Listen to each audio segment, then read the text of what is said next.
All right, we are live, everybody. Welcome to the Joe Kilgallon Podcast. That's right, everyone. It's renamed. You'll see Kilgallon's Pub in the corner, though, if you're watching on Facebook Live. And we are live on both Facebook and YouTube right now. So feel free to comment and join the party. We're going to have a nice, fun, silly podcast today. That does not mean we are not paying attention to what's going on in the world, and that does not stop. That fight continues. So to everyone protesting out there, keep your heads up. A lot of changes already happening. I saw in the news a lot of different laws are going into effect and everything like that. So, but we also have to remember you have to laugh too. You have to take time out from the tough stuff to still have you got to laugh. You got to feed the soul, as they say. And that's what we're going to do here on the Joe Kilgallon Podcast. My guest, this dude is having a great weekend. I consider Tuesday the end of the weekend. Yeah. During quarantine, the weekends are Thursday to Tuesday, and then Wednesday is like middle of the week, and then Thursday the weekend kicks off again. So it's pretty nice. I've got the one and only Joe Fernandez. What's up, my man? I guarantee I'm not the only Joe Fernandez. There are plenty. I want to talk about that too. So Joe Fernandez released his debut comedy album this past Friday. It opened number one on the iTunes comedy charts. It was number one all weekend. I think it was number 3 or 4 last time I checked here on a Tuesday it's 3 or 4 today. It's crazy. By the way, Fernandez, I'm drinking Spice Rum para Cubanos. Ooh, very, very nice. I'm drinking White Claw Mango. yeah, Miller Lightweight because I'm watching the calories too. I'm getting a little pudgy. Drink. Classic Irishman over here. I've been doing at-home workouts and I've been doing intermittent fasting. It works, dude. I tell you. I did intermittent fasting for a few weeks and it did work, and then my schedules got flipped upside down. You really got to be in a certain schedule, though. I feel like. Well, I can mix it up. I figure if I'm 2 hours off here or there, like it's okay. As long as then maybe you go on a longer fast later and so on and so forth. So. Real quick, why did you just everyone listening to the audio of this podcast won't get this, but Joe, you poured that 2-liter like a toddler holding a 2-liter who's never like the way you held it. I'm like, were you just nervous about spilling on camera? I think I'm just in a bad position to do it. All right, fair enough. Well, I was gonna say, Joe, congratulations on the album. And it's funny though, because I checked the charts right before we went live because I wanted to be up to date on how you're doing. And I noticed at number 11, there's a comedian named Joe Fernandez, spelled one letter different. Yeah. He instead of the Z at the end, he's S. I never knew there was another Joe Fernandez. And what the fuck are the odds of that coming out around the same time? Right. Is this a real person, or is this someone who's trying to take some money off your sales? No, that's a real comic, and I've been tagged in shows that he's on. He's a New Jersey comic. I still can't believe you guys release shit at the same weekend. Yeah. Well, it's funny because my dad said he was like telling some friends about it, which with my album, I didn't tell my parents about it because my mom is like super conservative. And I thought my dad would just be bad about the stuff I was saying in public. But then eventually him and I were joking Saturday because I did go to a few of the protests and he was like, I went to a few of mine. In 1968, I marched on Albany when they cut funding for minority education. He texted me a picture of him back in the day with an afro. And so I was kind of drunk and I was like, all right, I wasn't going to tell you, but I released a comedy album and I'll send it to you. I don't know if mom should listen to it. And so he listened to it and he actually liked it, which I was surprised by because I have a lot of stuff on there that honestly, I don't know if you felt this way because you also touch on like sensitive topics. So like for me, those people that personally that could be offended by it. Like I don't care about people in public, but like people that personally that could be offended by something, like whether it's my jokes about living with Lisa and Lisa listening to the album and being offended by that, or my joke about Zoe, which is my dog that passed away, and I did a couple bits about it. But Zoe was my and Lisa's dog, so I was worried she'd be offended by that. Did a joke about the military that was kind of darker, and I did that play for 3 years, traveling around serving and meeting so many veterans, including the family members of the guy that I portrayed who passed away in Iraq. I have a family, like just the jokes that you're like, this is touchy, and I know someone personally who could be hurt by this. And that's why I was freaking out so much about the release because I kept thinking, even on a grander scale, I guess, like with the school shooting joke, but you have one also, a mass shooter joke. And I remember thinking, like, if a kid from Parkland heard this, would they be offended? I kept going in my head being like, is this too far? And so far, everyone's been fine, but you probably know people who've served in Iraq and stuff like that. And so I was just kind of like, it was really hard to be like, God, I really hope I don't hurt. And I stand by the jokes. Like if someone were to ask me, I'd be like, here's where I'm coming from. But I understand if you think this shouldn't be joked about as a topic in general. Yeah, no, this is funny to me because, or not funny, interesting. I've never had this conversation on the podcast with any other comedians where are you worried about offending people based on your jokes. And obviously when we've talked about offending people in the broad scheme of things, like, oh, I have a joke that mentions transgender people. Will transgender people take it the wrong way? I hope not. That's like broad, Yeah. But you're talking about like, I personally think that this individual person I'm close with could be upset about something. And that's interesting. Same with the Hurricane Harvey stuff. It's like, I know people in Houston who are affected by that. And it's like, I don't want to offend family, friends. I don't, you know what I mean? Like it's very hard. It was very hard because that was what was the hardest thing is like, goddamn, listening back. It's like, if I really don't want to get a message from someone who I care about being like, why would you joke about this in this fashion? And that was like probably the hardest part about like listening back to it and editing it, because you don't want to hurt people you care about, but also you want to be honest to who you are. So it was like a weird, like, it's just like, this is how I wanted. Like, I kind of want to, like, I just feel like everything I was saying, that's where, the joke's okay. If you're like, I know where I'm coming from. I know the point. When my dad heard the Hurricane Harvey bit, I thought he'd be offended by it, because we know people, and it was the joke about, after Hurricane Harvey hit, when people try and ride a sports team to get over a tragedy and they were psyched about the Astros. And I'm like, but financially, throwing a ticker tape parade hurts the people who want their homes rebuilt, basically.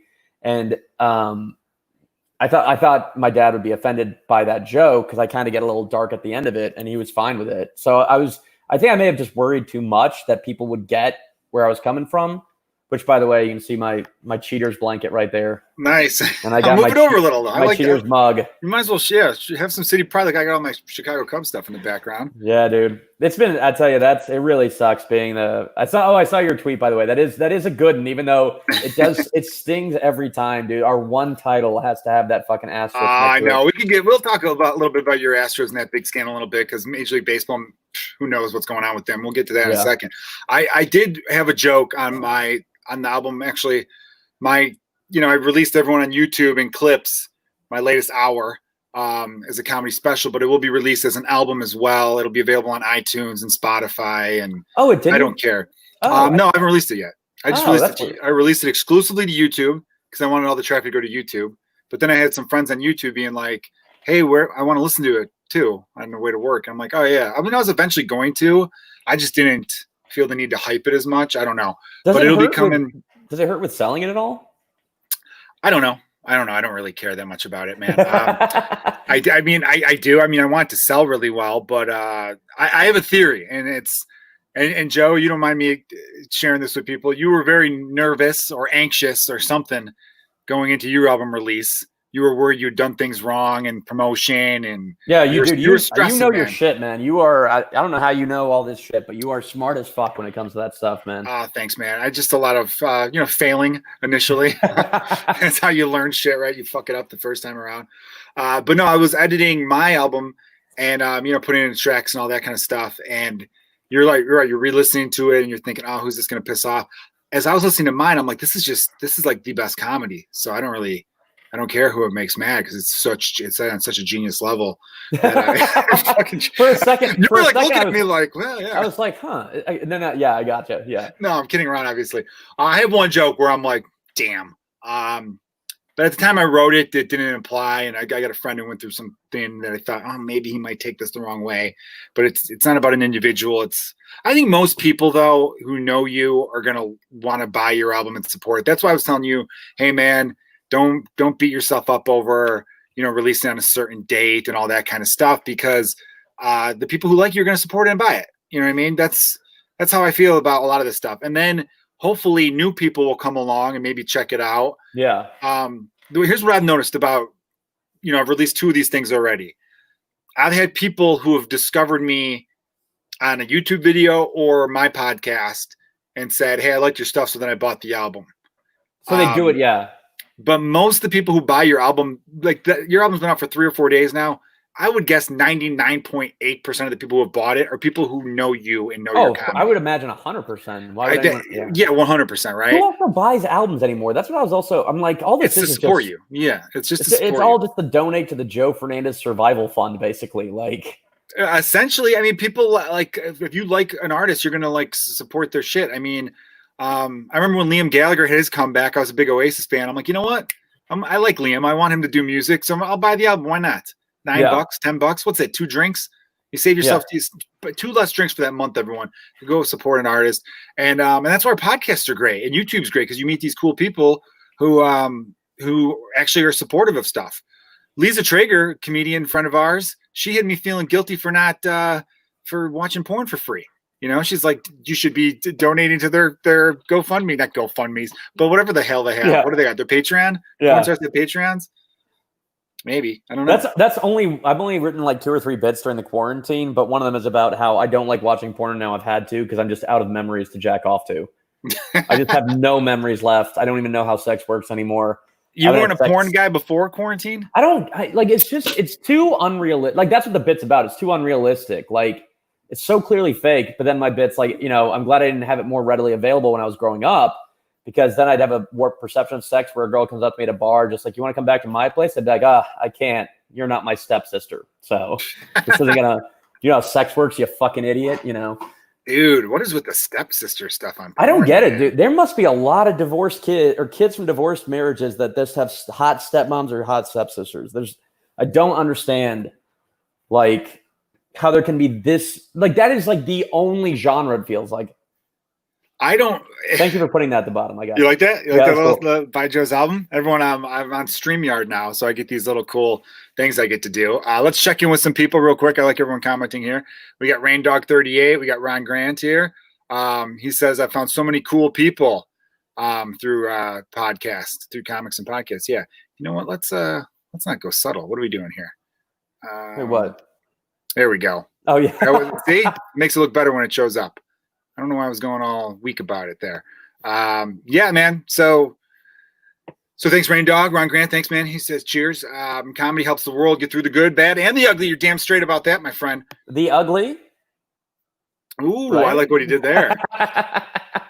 Yeah, man. It's a cool album title. Have anyone been asking you about? No, your suggestion from changing it to I'm Ugly to Ugly made it so much better. And I think David Drake and Jonah Jerkins, too, one Chicago, now New York comic, they both were saying, like, that's so much better because it's like, well, what's ugly? You know what I mean? Like, it kind of is a more vague, why is it called this, you know? You know, I've learned that, too, with, although I didn't do it with this album, I don't think. Oh, by the way, the next album, it's called I Didn't Say Anything Bad. It'll be coming out June 19th or June 18th. Damn it, I should know the date. Anyway, I'll be pumping it up. I'll be hyping it up as it's coming along. It's out. I did the album cover myself because times are tough. I wanted to save a few bucks. You really did do the. Oh, wow, that's impressive. Yeah, dude. I did the album cover myself. Well, the picture was a picture that Sarah Larson took. She's great. Everyone uses her. Oh yeah, she's awesome, dude. Yeah, she's awesome. If you're ever in Chicago, self photo on Instagram or something. Yes, thank you for plugging that. Of course. What I was gonna say though is, so the title "Ugly" is good for an album because, like Drake was saying, well, it's ugly. I'm ugly. What's it about? You know, kind of. You want that. I think mystery is good with audio, but visually, you want to tell people exactly what they're getting into. And with because you also filmed this, right? Yeah. I got to work with James on that. I got to message him. Actually, I forgot about that. Yeah. So when you start cutting into clips, you might want to do the titles of the jokes. No, you told me that, and I've already been thinking about it and making them provocative as shit. So yeah, like on my last one on Can't Complain, I had a joke. I know I've told you this off air, and I probably said this on air, so sorry if I'm being redundant, everybody. I had a joke on the album, it's called Single Friends, because it's about the complaints I hear from my single friends. And for the YouTube, I renamed it Sexual Pressure, because a lot of it was my female friends talking about how guys try to pressure them into sex and how guys feel about, you know, going about getting sex and stuff like that. So I thought, ooh, sexual pressure. If you're scrolling through YouTube real fast and that pops out, you might be like, shit, let's check this one out. So that's just kind of, you know, it's weird. You feel like, I don't know, you feel like a dirty little whore being marketing like that. Like, how do I dupe people? But also, that's how people do it, man. And like, if you get to that level, then the people who are your fans will know. Like, it's just like, I don't think anyone cares if their favorite comic does, you know, stuff to make them big, right? I mean, it's all branding and marketing. And as long as you have the product to back it up, who cares how you get it to the people? As long as you're not doing anything like immoral. It's only clickbait. Yeah, you're right. It's only clickbait if someone were to click on something that said sex on it and then there was no discussion of sex. Yeah. It's like, well, what the fuck? I clicked on that thinking one thing, but then I didn't get that. So now it's like, this is bullshit. That would be upsetting, I think.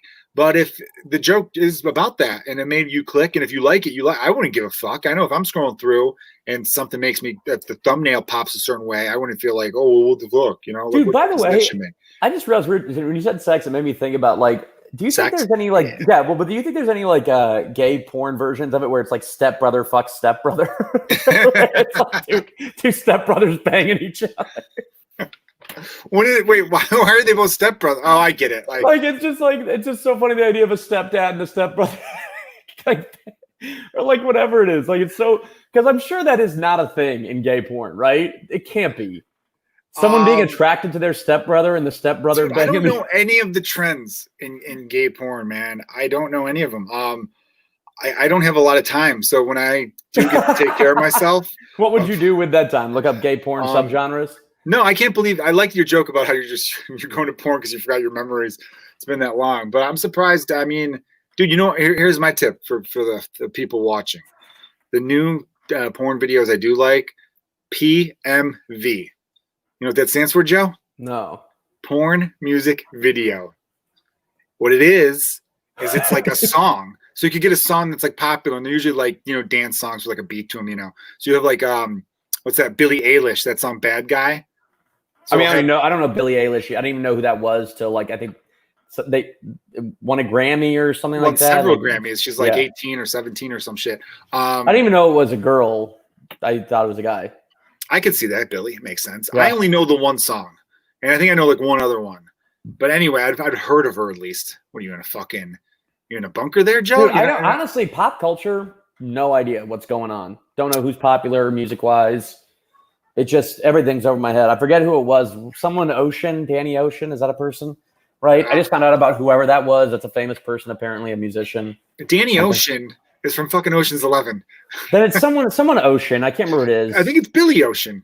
Billy Ocean? Ocean? Maybe that's what it is. It's a musician. Maybe there's a Danny. Well, Danny Ocean was definitely George Clooney's character in Ocean's 11. Right. By the way, good movie. Ocean's 11 is awesome, dude. Actually, I may rewatch that tonight. That's fucking. Dude, you know what movie I wanted to rewatch? Because I went through all my DVD.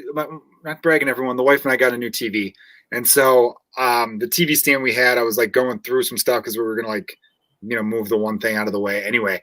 And I was going through all the old DVDs. Dude, fucking Italian Job. I really want to watch that again. Is that Ed Norton and De Niro? It's Ed Norton and Mark Wahlberg. But I thought, wasn't there someone else? Now, the older guy is the Donald Sutherland. Really? I mean, I thought because it basically is the old switcheroo at the end of the movie, right? I mean, yeah, it's a heist movie. Okay, yeah, like Ocean's 11. Right. But there was a couple years there in I think the early 2000s where a bunch of heist style movies came out. Yeah. And I remember Ocean's 11 and the Italian Job and a few other ones right around that time. I'm like, damn, these are all great. Yeah, what's like a good heist? Pierce Brosnan. What's that one that he's Thomas Crown's Royal Affair? The Thomas Crown Affair or something. Yeah. Like that. Yeah. I almost said the Thomas Crown Royal Affair. Just stealing a bunch of fucking rum or whatever Crown Royal is. Bourbon, I don't know what it is. I'm glad you brought up Pierce Brosnan. I just set up my Nintendo 64 in my garage. Dude, I would not be good. Dude, I was only good at GoldenEye for maybe a year. I didn't get to play. I played Mario Kart with Rudy. Our buddy Rudy Ascot came by. Oh, nice, dude. It's great that he's back now. I feel bad. We were talking about, I'm like, dude, you moved back to do stand-up comedy, and then 2 months later, a global pandemic hit, and there's no stand-up comedy going on. Did he really come back specifically for comedy? Yeah, and well, he loves Chicago too. He was he loves this city. So, and he's got a sweet setup where it still works and all that stuff. So, it wasn't like he had to start over. I think that's the hardest part about moving is having to start over. And I don't know about you, but also I got super lucky. I mean, I feel so guilty with how easy I've had it during this quarantine because I did that Humira commercial, and that's still paying with that and unemployment. It's crazy that this is as financially secure as I've ever been in my life. Normally I'm scraping by. I'll never forget there was one night a couple years ago where I needed to make a certain amount of tips just to make rent on that night, and I barely did, and I had to have it been before midnight so I'd avoid a fee. And it's so weird to have a time like this be the only time where everyone else is struggling so much, and it makes me feel guilty as fuck that I know, man. I know. Yeah, we're lucky. We're lucky dudes. You're getting unemployment though? Well, I'm not working.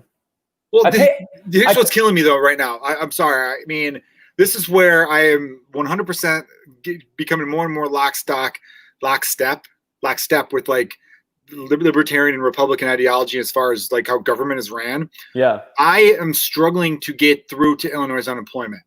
I'm having a whole bunch of fucking issues with them. And then I had a comedian friend of ours. She told me that what you have to do is you have to apply for unemployment insurance, and you'll get denied because, we're independent contractors. We do 1099s and all that stuff. We don't really have W-2s. Well, see, that's where it's different. I have jobs that yeah. Oh, so you're getting unemployment from your regular job. Yeah. And also okay, never mind. I thought you were getting unemployment through comedy. But you can also pay into it. If you do a commercial or whatever, you can have your taxes taken out to pay into unemployment, I think. No, look, that's true. I don't know what's going on, but in order to get the pandemic, I think it's called PUA, Pandemic Unemployment Assistance or something. It's like a special thing that I think Bernie helped get passed where gig workers would be covered. Yeah. That's a big part of the economy now. Right. Uber drivers. Uber drivers, Lyft, everyone who does like all sorts of stuff like this where it's hard to show exactly how much money we make and we're not really filling out W-2s. I filled that out thinking I'd get rejected. I didn't get rejected. But it says it's in processing. And then I tried to get unemployment because someone told me apply to this. Sorry, this is really probably boring for some people. Here's how stupid. Maybe it's educational too. But it is educational because here's how stupid like state governments can be run. The idea from a friend of ours, she said, apply to this, you're going to get rejected. And then when you get rejected, you could apply through the PUA, Pandemic Unemployment Assistance. And I go, why can't I just go straight to the PUA? She's like, you can't. You have to first get denied by the one, right? So red be eligible for the other. This is it's just dumb. Everything they do with their computer systems is stupid. Hire me a fucking 21-year-old out of Silicon Valley, and they could do I want like a Moneyball approach to some of this shit would save so much taxpayer money to then reallocate towards other things that we could need, right? It's a little inside joke between me and Joe there. But I bet everyone who's paying attention knows what you're saying. What I was saying by reallocate, yeah. I don't know, just shit like that's bothering me. So then I applied through the regular way, and then I'm like, well, I'm going to try the PUA as well. I went and they said no because one of my employers paid me during COVID. I'm like, what my employer? I haven't got any fucking money. They're counting a $42 residual check I got from that episode of Chicago Med I did. Really? Yeah. So now I'm going to have to either like write to them or go into an office and explain that shouldn't count. But then our union that Joe and I are in, they sent me a thing saying that residual check shouldn't count. So you have to, you can dispute that. And I'm like, it's annoying how complicated they make this stuff. Yeah, exactly. And I mean, I don't know if it's in a weird way meant to make sure not everyone follows through and they can save money by people just getting frustrated. I don't know if that's an intentional thing, but like it really is like the red tape. And see, here's the thing is I've filed for unemployment when I worked at the tour company, the Chicago Trolley Company. Now I can actually say the company name because they're defunct. I don't have to worry about some policy I agreed to. But they would always we pay into unemployment. So every winter you'd get unemployment, like $400 a week or whatever. And so like every year I've done it. So I already have a file. It's not hard for me. I don't have to, I file a claim, I do the benefits, I answer the questions, and like, that's, it's like clockwork for me now. And so then with this going on, last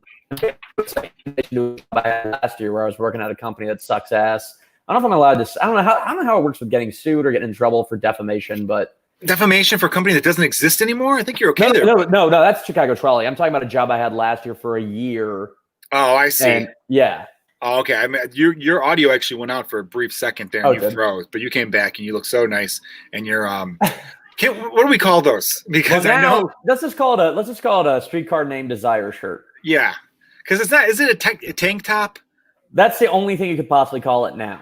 Yeah, I know. There's either domestic abuse option or Italian slur option. I know. Yeah, there's only two. But I always had a tank top growing up was something women wore that exposed their stomach.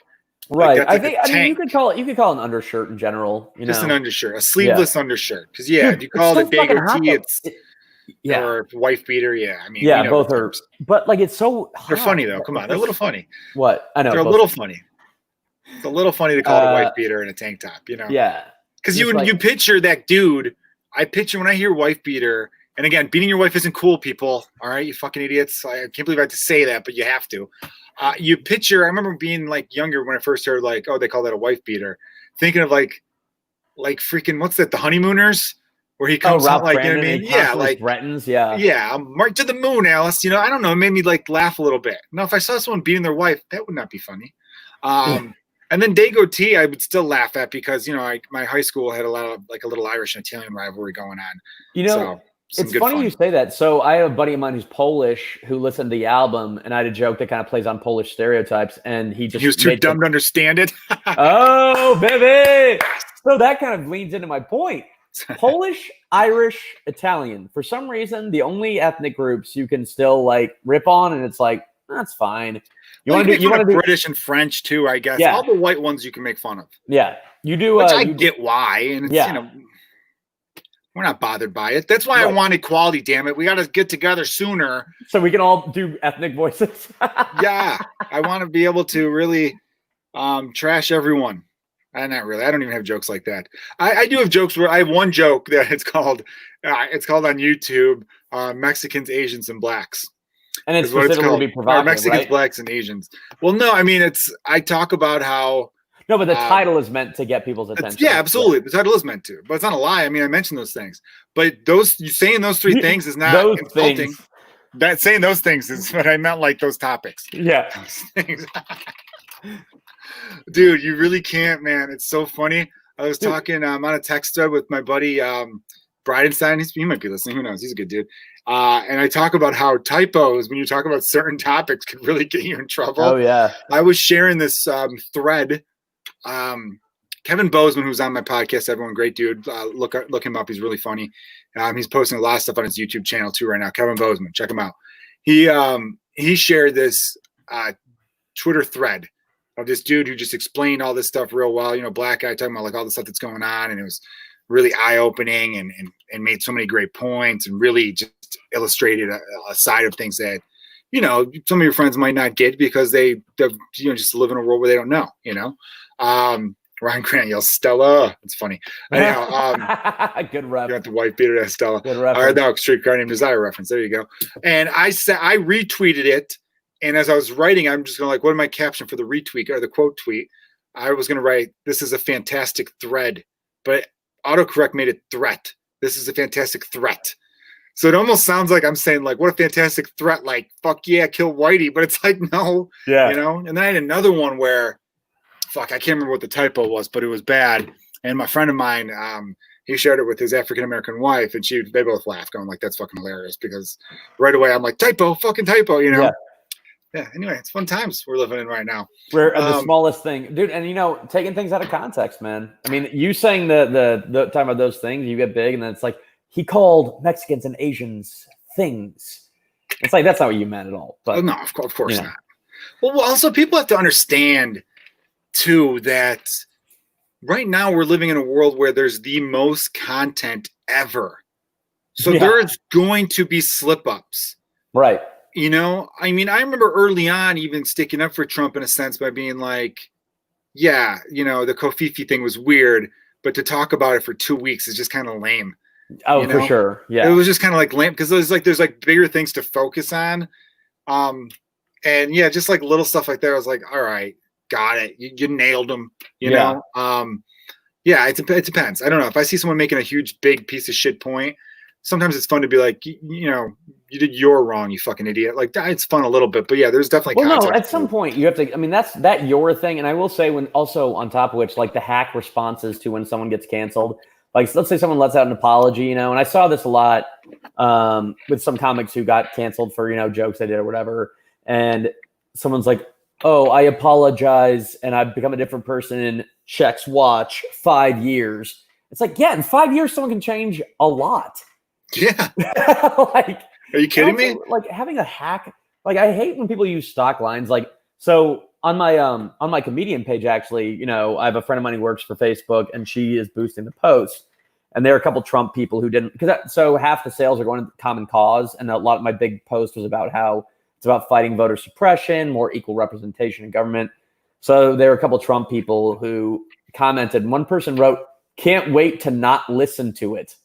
And I was like, Dude, and that's the thing, because like at some point, Dude, he got you, man. yeah, I know it is got like you. so sad how not clever people are. Because it's not even like being mad about someone trying to insult you. It's the fact that it's like if I saw that happen to another comic, I'd be like, I want to kill that person because they're just so unoriginal in terms of, which I will say, the garbage can banging thing. I've been seeing that online a lot, and it's like, come on, something clever at least. Yours was actually clever. Yeah, so just so you referenced this a little earlier, the Houston Astros, as a lot of people know, famously got into a lot of trouble for a big cheating scandal in which they were stealing signs using technology. They had a video camera that was like set up in the clubhouse. They were banging a garbage can to let them know if it was a breaking ball or a fastball's coming, and blah blah blah. I'm trying to do this fast check. I had a tweet because the protests are going on saying I think something like I heard in Houston the Houston protesters were stealing signs from other protests or something like that. And, people liked it. I got a pretty decent response. Yeah. It's very baseball centric, though. I think if you came across and you didn't know baseball, you'd be like, well, what's happening in Houston? They're stealing signs. What are the Houstonians doing? What are they doing? Yeah. So, dude, I don't know. I don't understand. It's very funny to me when like your cause is for that you're sharing or that you're donating money to is to stop voter suppression. Why would anyone be against that at all? Well, and I put mass incarceration and equal representation in government, which again, you shouldn't be against any of that stuff. No, you shouldn't be against any of it. But some people they take it as a tax. And look, my fellow white people, I do have to say this: you got to stop acting like anytime someone else is given an opportunity, it's taking something away from you. I don't think it really works that way. As comedians, that actually could be the case, though. There's only so many weekends a year you can work a club. But so actually, no, but it's one of those things where it's like that just shows how unequal things are. That it's like, well, I want my advantage to still be here. Yeah. But if we're all at equal starting points, I don't know if I'll be able to cut it. That's why it's like, especially with school too, where it's like, property taxes makes it so that way it's like all these kids are at a disadvantage. If you grow up in a poor neighborhood, and then another kid grows up in Evanston, they're a peer. But a parent's not going to be like, well, I don't want it being an even starting point. I want my kid to have the advantage, which I get being a parent and wanting your kid to have the best access. But it's like also let's all have an even starting point. I would, as a parent, I want an even starting point because, I live in a very average neighborhood. Like it's safe, it's super safe, so it might be good there. But as far as like property cost and value, it's probably on the cheaper side actually in the city of Chicago. But the schools are pretty good, is what I mean. So in case people aren't aware of this, in most places, I don't think it's like this every state or every region or whatever, every county. Excuse me. Your property taxes, that was a good one, right? Yeah. Your property taxes will pay for the school. So because of that, if you have a bad school, that's because the property's value is bad. So it's like a bad cycle. It's one of those things where it's like, well, how's the school going to get better? The one can't get better without the other. Yeah. So like neighborhoods that are already wealthy, their advantage continues because their school's good. So then people, when so some 70-year-old couple dies, their house goes on the market, everyone's going to want to get into that school district. I always heard people say like, ooh, like I watch those HGTV shows a lot with my wife, and you'll hear like there's one called like Love It or Leave It where the woman, I think she's English and the dude's like Canadian. They'll go to someone's house and she'll be like, I am going to remodel your house. Therefore, you'll love it and you'll want to stay in the house you're currently in. And the other guy's like, I'm going to show you houses that are better than your current house. And therefore, you'll want to list it. That's what's called Love It or List It. And the dude will always be like, look, this is a good school district. Because the couple will always be like, we want to stay in this school district. It's a lot of school district talk. That's why those property values in those school districts stay well. Because as soon as property opens up, people want to get in that school district. If your school district sucks, your property value is going to suck. Yeah. There's very few places where the property value is super high, but the school sucks ass. No, yeah. And that's why I, as a parent, would want it to be equal, where it's like, state of Illinois, stop taking it from property, or take all the property tax and divvy it up evenly, which I know some people complain about because my property is more valuable than your, blah, blah, blah. Or don't tie it to that. You know what I mean? Take property taxes and pay for other shit then. Have it pay for the parks. Have it pay for the fucking water, treatment plant. I don't fucking know what I'm saying now. But you know what I'm saying? It's kind of just stupid move to do that. Well, And yeah, I mean, it's because it keeps people. It's America's about upward mobility, which I know a lot of people like. It used to be Democrat, Republican. Everyone believed in that upward mobility, the American dream thing. Yeah, the American dream thing, absolutely, right. And I still believe America is. Obviously we have our faults, but we're still better than fucking 90% of countries. I'd want to say, I don't know, 80%. I couldn't do the math on it. Yeah. No, I do mean that. I mean, things seem so bad, and a lot of people will be like, well, that's fucking, America sucks right now. And I go, well, where would you move to then? And they can name like, Norway, Sweden, maybe Italy, Ireland. I don't know, Italy, who knows? Because they got hit hard by the coronavirus. So yeah, I mean, anyway, the property value thing is, as far as schools go, if you live in a nice neighborhood and have nice schools and you have kids that go to them, you have to understand that your kid is going to graduate from the schools and go into a world where he's going to be dealing and interacting with kids who went to bad schools. So therefore, like, no one lives on an island. You should want all schools to be good. That way everybody's like, a rising tide lifts all boats, as the old saying goes. That's how I view it. And no one chooses to be born poor. So you come. That's where it's unfair to the kid, where it's like, okay, I got real quick, Joe. I don't mean to cut you off. Yeah. Someone just commented, and normally I wouldn't, comment on a negative comment, but the name is amazing. Look at this name, Thunder Cunt Smith. I thought this was supposed to be funny. Yes, Thunder Cunt. It's mostly funny, and if you chimed in a little earlier, you might have heard my joke about Polish people, and you might have been like, "That's pretty good." But you just chimed in while I was talking about some serious shit, and it's supposed to be bar conversation, which can be serious sometimes. I'm not mad at you, Thunder Cunt Smith. All right, I appreciate your comment, and thanks for checking in. And that's a wonderful name. Hang on, it's probably someone I fucking know. I'm gonna have Thunder Cunt Smith, and then shit talk, but have just a green person that's like at least have your face there. Yeah, you little bitch. So you have to, by the end of the podcast, Thunder Cunt Smith better put their real name and their real face. Otherwise, you're a pussy, Thunder Cunt. Yeah. Sounds more like a lightning bolt piece of shit to me. Yeah, a Thunder Cunt is like a fun thing. Yeah. You know what I mean? Yeah. So there you go, Thunder Cunt. If a buddy of mine hooked up with a girl, and I'm like, dude, I saw you leave with that girl at the bar. What's her name, Jessica? He's like, yeah, dude. Shit, a real Thunder Cunt. I'd be like, fuck, really? Like, how like, dude, and her last name was super generic, so no one could know who she was personally, so she could make comments anywhere she wanted without having responsibility for it. Thunder Cunt had like a Thor clit, you know what I'm saying, dude? Like power, just power down there. I'd like that. So yeah, I mean, anyway, dude, we were talking about something serious, and then some cunt interrupted us. Dude, also, but that person, so how does this work with this stream? Like, is that... You ever listen to any comedy podcast? Like, sometimes you're going to talk about some serious shit that's going on. But also, we're trying to say that schools, even poor schools, should get money, you dipshit. Here's my thing, too, is that, like, when it comes to this platform, right, can anyone just join and watch it? What do you mean any person? Yeah, dude, we're live on Facebook and we're live on YouTube. So anyone who comments, I see their comments. About that nondescript shit, it's like that could be some 13-year-old who just jacks off to pictures of his grandparents. And now he's like, it could be getting on the internet now, and I'm going to let someone know. That's why internet fights are the worst things in the world, because on Twitter especially, it's like, if you've ever seen someone who tries to start shit on Twitter, it's like 13 followers. Dude, I know. And it's like the least relevant people are the ones who are like, God, I need something. Dude, Twitter's such bullshit, though, too, man. I can't stand Twitter. I think it's like the worst of. I don't know. Twitter's my least favorite by far of the platforms. I think Facebook's better than Twitter. Facebook might be better than Twitter now. I don't know. It goes back and forth. They battle it out right now. Twitter's good for spreading Thunder Cunt Smith literally does. Look at this, man. I literally jack up the person. Like, okay, we like you now. I like Thunder Cunt Smith, man. I don't care, man. I think he's making us funnier for it. Thunder Cunt came in. We made fun of him or her. Thunder Cunts could be ladies too, or they thems. You don't know. Here's this thing, Thunder Cunt. Pics or it didn't happen. The only thing is that only pictures I have are from their funerals. This is someone we know. I don't know who this is, but we know. This has to be someone we know, because this guy sounds like my interior monologue. I think that may be my brain. Dude, actually, Thunder Cunt Smith, no bullshit. If you did catch us by chance, because maybe a YouTube stream popped up, I'm telling you right now, Joe Fernandez's new album, you should go buy. Yeah. Go listen to it. I'm serious, because this is his type of humor.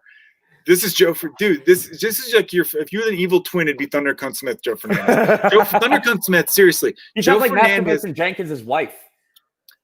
Exactly. See, that's what I'm gonna say. Thunder Cunt Smith. Listen to this. Joe Fernandez has an alter ego named Masturbation Jenkins, who eats his own cum and runs for political office at the same and runs time. for political office and eats people's brains too. You gotta throw that one in there. Skull fucks people. Let's get all the info out. Get it right. Or pay the price. Camp Anawana. You had those Masturbation Jenkins 2020 shirts made, right? Were they selling?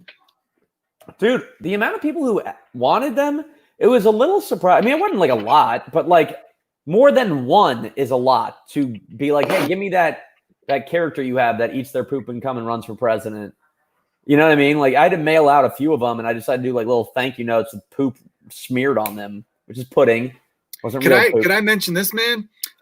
You sent me a thank you note. That was very nice. Yeah. You don't care that I give that away, did you? No. I mean, it's weird for me. I don't like. You're a good man. I don't like being in person with people, so I gave it to Blake. But I thought I had hit it well enough where I put it. Blake Burkhart, my roommate, he also hosted the first show of my album recording.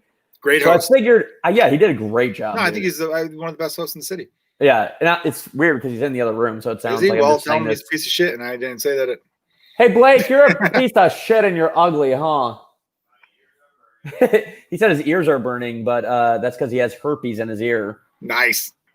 Thunder Cunt is now on board for this podcast, 100%. This is Thunder Cunt's new favorite podcast. Hey, Blake Burkhart, roommate. No, I like the thank you note. It's a nice touch, man. Yeah, well, you know what's funny? Thunder Cunt really accomplished his goal. He got us to joke around again. Yeah, I don't know why we went into serious, because right before the podcast started, we're like, dude, let's keep it fun, because everything's too serious in the world right now. Yeah. You know, dude, look at this, man. I got Spider-Man here, and I got Iron Man right here. And, I don't like about these toys, they made them the same fucking height. They're not the same height. Should Iron Man be taller? Fuck yeah, dude. Spider-Man is like a 16-year-old kid. Are you not a Marvel guy? No, Spider-Man was my favorite superhero. I just didn't think about that. Yeah, man. Dude, I've also stopped watching superhero movies a while ago, man. There's too many. I'm tired of trying to keep up with the storylines of all of them. Dude, I binged them all like crazy. At Disney Plus came out, and they have all the Marvel movies on there. And so I was like, well, I'm going to catch up because I was way behind. And now I wish I would have been in the theaters with everyone else watching. Do you think that's a thing of the past? Do you think movie theaters aren't going to come back for a while? No, they will. I think all this stuff, eventually it's like, hey, maybe we shouldn't do handshakes or high fives anymore. It's like, no, then, okay, so we're not going to kiss and fuck anymore? Knock it off. Like, we're going to have to go back to normal at some point. Like, you can't let a fucking, and also. I like the idea of a girl being like, whoa, you can put your dick in me, but handshaking? Yeah.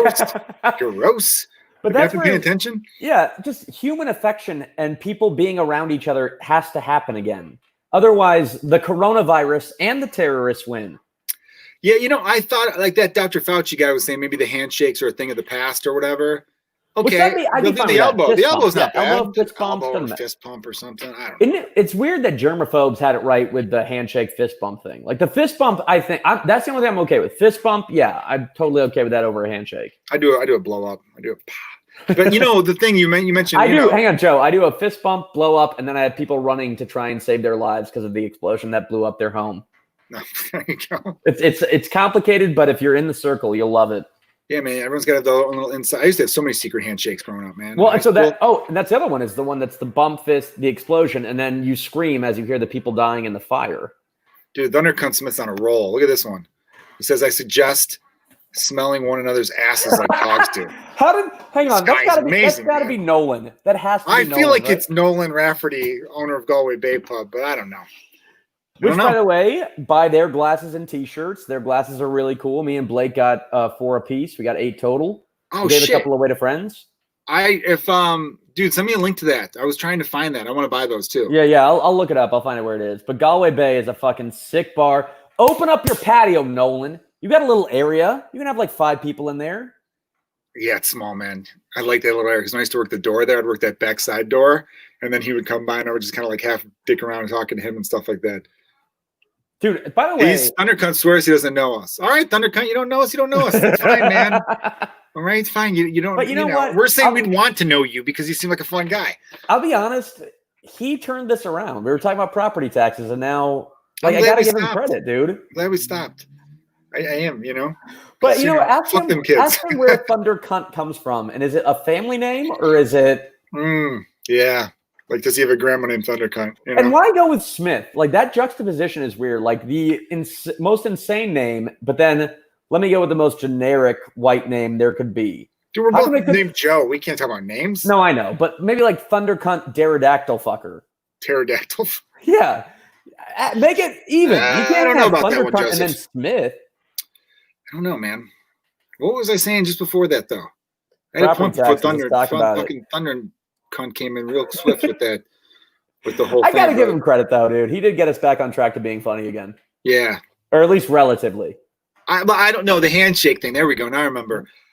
Look, if we're doing elbows, that's fine with me. And you made a point about, like, we're going to stop kissing and banging. No, of course not. But you kiss and bang way fewer people than you do, handshake, and you do the handshake thing, right? I mean, but I do the one night stand thing. Somebody's spreading viruses left and right. I don't care if it's the HIV or Corona. Can I bring this up? Joe said that because the album's called Ugly, and I'm like, you're not ugly. That's why it's a cool album title name and all that. Because you're not, Joe. Look at this guy. He's very handsome. You got a great 5 o'clock shadow. I've always been jealous. Because that's your Cuban side. But I got rejected last night, and real quick though, you said, I'm sorry. Let me set it up for everybody here. Okay, I want to paint the picture. I make a joke about you being ugly, and you're like, well, maybe I am ugly because I've been striking out left and right. Dude, nobody's cleaning up right now, man. You got fucking worldwide protests, worldwide global pandemic, worldwide and global, same word. But like, I don't think anyone, even like a Zach Morris would be fucking, would be running cold right now. So don't beat yourself up. There was a girl who I saw back in September who I dug a lot, who then randomly messaged me maybe like 2 weeks ago, maybe 3, on Instagram. And we were messaging back and forth, but she started doing the same thing she did back when we were kind of seeing each other, just like not responding to me for over a day. And now she's just doing the same thing. And I'm like, what the fuck's going on? Like, it just fucks with my head when that happens, that it's like, all right, there must be something going, what could it, like, here's the thing that's interesting. I don't question at least who I am in terms of my personality, but like when it comes to women and rejection, I just fucking struggle real hard. And I'm like, there must be something physically. Does that sound weird? Like, I'm confident in like being a good time. I think I'm fun. You got a little dick? What's going on, man? Sorry, man. Let me show it to you real quick. You ready? Hang on. Wait. Ooh, thin but long. Look at that. It's all over your chin. Hang on. How much is a pinky? What is that? Like Oh, I thought you were trying to like make it stick out like that. Oh, I should have done that. That'd have been better. Ooh, Jarrell Scott Barnes. Joe, why you got the white beater out though? Wait, who said that? Jarrell Scott Barnes. I don't have a wife, so I'm looking for someone. Call him JSB? We should call him JSB. Jarrell, I'll tell you this much. I'm looking for a lady that when I wear this, I can hit them. Okay, that should never be on air. But no, okay, well, we're live, and I can't do anything about it now. He's kidding. He's Cuban. He could say that because they're. And he said, what? If anything, Jarrell's at fault for putting that in my head.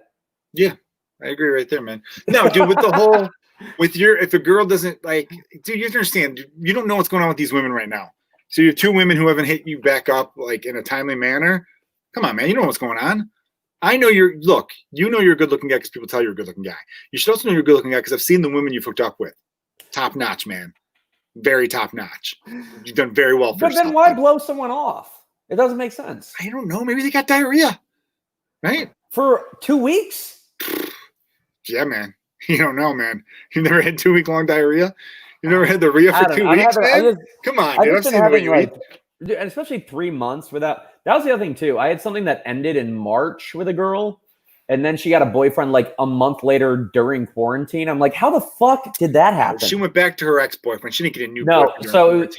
This is where you get fucking her Uber Eats guy? Huh? What is it? Her Uber Eats guy? Who's she meeting? Dude, she actually. I shouldn't be. Dude, it's stepbrother. It goes right back to the stepbrother porn. She's banging her stepbrother. It was someone that she was friends with in college, I found out, or whatever, because I was following like social media, and then I had to like, how you can mute stories. Because I feel like blocking people's immature. Muting is more like, all right, at least I don't see it popping up, and then I think about them. Gotcha. I feel like that's the way to do it. Time out, Joe. I just realized I have people chatting from YouTube and people chatting from Facebook, and there's a good chance they're not seeing each other's posts. Just throwing that out there in case there's some confusion in the chat. Oh, about why we're talking about someone named Thundercunt Smith? Well, that and then Jarrell Scott. I don't know if they see each other's posts. I'm wondering if that's how that's going. I could be wrong, though. Anyway, by the way, who's ever listening to this podcast the traditional way, like on Spotify tomorrow, they're going to be like, God, why do they keep fucking stopping momentum? Anyhow, Yeah. Well, dude, but hey, man, I got to figure it out. I just think during this time, Not I look at it this way. 3 months has been real Dude, bad. well, 3 months is 3 months is a drought, right? But you have to also, dude, you grade yourself on a curve. You got to grade yourself on a curve. I look at it this way. I know a lot of people, like in our world of comedians, were like, dude, I hope everyone get a lot of writing done. Every comedian getting a lot of writing done right now. And I'm like, not really. And I've heard other people say not really too. And I go, good. No one's doing anything right now. There's nothing, like, we're all doing shit. There's no jealousy right now. No one's booking anything. No one's doing anything. You can't beat yourself up over anything. We're all just waiting around doing nothing. So therefore, it's like, if your worst stretch is during a fucking pandemic, while protests are going on and, like, you know, people are fighting injustice, I think you don't beat yourself up. When do you think that first? We're gonna all find out when that first appropriate time is to send out your avails, right? When do you think that'll be? I know. I was wondering that too. I was thinking about that too. It's like, I'm sure there are some comics who already are like, I bet by July. I've accepted that 2020 is just not going to be a good rest of the year for comedy. I know we're only in June. We're not even halfway through the year, really.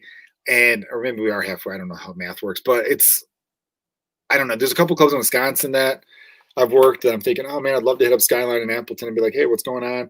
But I don't know. Well, now that Appleton, yeah, exactly. Like, Wisconsin's open. They're opening. I think they just opened this past weekend, and it was local guys.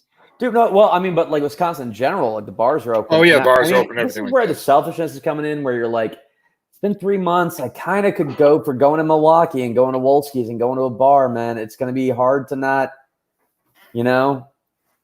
I don't want to be the first. So in case everyone listening around the country, in case you're not aware, my nationwide. You have kids though, so you don't got to worry. I mean, like, you have more to worry about than I do for sure. That's why I haven't felt as empty. I haven't felt as empty as a lot of my fucking friends that don't have kids or girlfriends or, you know, boyfriends and shit like that, because, you know, the only thing that's changed about my life is not going out to do comedy and not going out to the bars and you know, hanging out afterwards. And yeah, I definitely 100% miss doing stand-up comedy. I just thought, though, once everything's back to normal in Chicago, and that's what I was saying for everyone listening across the country and around the world, Chicago's still, or we just recently this past week, if you have an outdoor beer garden or patio area, that is open. So people could, like, drink outside. That's where I've been going, yeah. Have you gone to these? Have you gone out? Have you drank anywhere yet? Only to that Max bar that, you know, like Dale and, you know, Aaron, who, like, Dale McPeak and his girlfriend Aaron Winters works there. So I've been going there. Because that's the thing, man. Like, you can feel guilty, too, with everything that's going on socially. I feel like if you're supporting local, I mean, Blake's the one who brought this up, to be honest, but, like, it's about supporting local businesses, too, does kind of matter. Like, if you're not doing it out of a place of, like, I don't care about it. Oh, no, yeah, these businesses need to survive. I've been trying to, when I do order from places, I was trying to order from as many local businesses as possible and not just hitting drive-thrus. You know, you gotta keep what's close to you. I have my fucking favorite burger place. This burger place called Stackers that me and Abby Sanchez, who everyone who's been on the podcast a bunch, we fucking raved about this place to everybody. Place only opened like less than a year ago. And it's amazing. Like, my favorite cheeseburger in the city by far. Fucking closed like a week ago permanently. Like, they're like, we're not reopening our doors. And it's like, motherfucker, you know? So that sucks to see. This guy just made fun of Thundercunt Smith, just made fun of the fucking Bears, dude. Oh, so who's he a fan of? Come on now. Thundercunt Smith, who are you a fan of? Thundercunt Smith is the third guest on the podcast. He's got to be a Green Bay dude. He's got a green fucking little person thing. He's a Packers fan for sure, dude. No one says that about the Bears. I mean, I guess, well, y'all got rivalries with everybody. Like, everyone in that division hates each other, right? Vikings, the Vikings, Packers, Bears, Lions, and they all don't like each other. The whole NFC North hates each other. I was going to say Thundercunt Smith is the third guest on this podcast because normally when I'd go to the studio, James Webb would chime in and stuff. And I do miss James. And everyone give a shout out to James Webb. He's doing great things with the people. And he's the one who edited my podcast. And he's a Lions fan. Thundercunt Smith's a Lions fan. Ah, okay. I've been to Ford Field. I saw Bears versus Lions in Ford Field. And I've got family from Bloomfield Hills, which is just outside of Detroit. So I do like Detroit. Detroit's underrated. Ask Thundercunt. It's so weird to say that as if that's his first name. But I'm gonna, dude. Even if I ever meet this guy for real, and he's like, "Hey, man, I was that guy. Just so you know, my name's fucking, Dave." I'm like, "Nuss, you're Thunder Cunt. You forever shall be Thunder Cunt, and you will die Thunder Cunt." Ask him who he hates most in the division, because I'd be interested to hear who a Lions fan hates most. Is it Vikings, Packers, or Bears? Yo, Lions fan, who do you hate the most? Thunder Cunt Smith. He'll chime in a second. Yeah, Chad McDaniel agrees that James Webb is the man. And James Webb, everyone, is the creator of the People of Comedy podcast network that hosts maybe a dozen comedy-related podcasts. I think mostly comedy-related podcasts that are really good. Thundercunt says, "Fuck the Packers." FTP. I got to mention. Oh, so the Packers are number one. We can unite over that, man. Dude. Makes sense. The Packers have been at the top of the division for a while. Well, but here's Green my thing: Bay fans travel too. So, dude, my best friend from college is a Packers fan, and I had a roommate from Chicago, and he had a fellow Chicago come up. And dude, if you want to piss off a Packers fan, just talk about how Chicago's a better city than Green Bay, and they will not be able to handle it because they know they can't fire back. You know what I'm saying? Yeah. If you give someone something that they can't fire back at, like if I'm from, I remember this guy drunkenly being like, if I'm from China, am I going to go visit Green Bay or Chicago? And I could tell my friend was so mad about that because what are you going to say? You can't say, well, Green Bay actually has the largest horticulture museum. Like there's no way you would ever, like when you say something that's true that someone doesn't like, woo! Like when Thundercunt said we weren't being funny, he was right. He's not being wrong. I thought we were being interesting at the very least at the time. I thought we at least had some interesting things. And in a weird way, he's right. I thought this was supposed to be funny. We should have been. That's our fault. Dude, Thundercunt got us back on track. And at first I was like, who the fuck is this motherfucker? Sometimes you got to look within. Thundercunt taught us a valuable lesson about life. Dude, how crazy is it that someone named Thundercunt changed the entire trajectory of the podcast? Dude, I'm gonna fall asleep to Thundercunt's affirmations, just with my head replaying what Thundercunt tells me. Can you how's this work? Is there a way to find out like is he on Twitter or what's the skinny on how he's watching us? Like I don't know. He's watching on YouTube. I know that for sure. He's Thundercunt Smith on YouTube. He just wrote though, it's worse than watching Packers play. Aaron Rodgers' relationship with his family. So what's the deal on that? Is Aaron Rodgers secretly gay and all this other stuff? Oh, well, I'll get to the we'll get to the family in a second because Thundercunt could probably help me with the loose ends on the family. Dude, the idea of like, you need legal advice? Hi, I'm Thundercunt Smith. I'm part of the Smith and I want business cards that say Thundercunt Smith. Please tell me you have business cards that say Thundercunt Smith. If not, dude, we were talking about t-shirts earlier. I'm gonna make a t-shirt that says Thundercunt Smith. I'm sorry. If it sells well, I'll Venmo you. Yeah, but dude. That's gonna be I was thinking about making t-shirts. Marty DeRosa is gonna help me, with 1 hour tees. Everyone check out. Oh, dude, are you on that thing, the belowthecollar.com? Because I do have shirts up there that I could promote too. So oh, nice. I'm not on that thing. You got to do it, man. It's I feel like you of all people who knows how like the new wave of marketing is. Get some shirts out there, dude, and you have people buy them online. I know t-shirts do really well. Our buddy of ours was doing those 90s Bulls tees. I bought one. I wore it last 2 podcasts ago. Dude, but like big comics are on it. Like I think Gaffigan and Ron Funches. Yeah, and I saw that Ron Funches and Gaffigan and a couple other bigger names. But I don't know if you saw Danny Callis made a shirt that's it's all 90s Bulls related stuff during the Last Dance. Oh, I didn't know that. Okay. Doing it. Yeah, and the one I wore last week, it was the Nirvana logo, but it's the Nirvana font, but it says Jordan instead. And that smiley face logo, it had a 2 and a 3 and over the eyes. It's really fucking badass. Dude, I was gonna say I'm not a Bulls fan, but that documentary, so good. Dude, that was one of the best. And we'll get to that in a little bit. But I wanted to mention, we were talking about Aaron Rodgers, if he's secretly gay or not. Here's where, and if he was, great, come out because it'd be so big for the gay movement or whatever, The gay movement sounds like gay movement, but you know what I mean?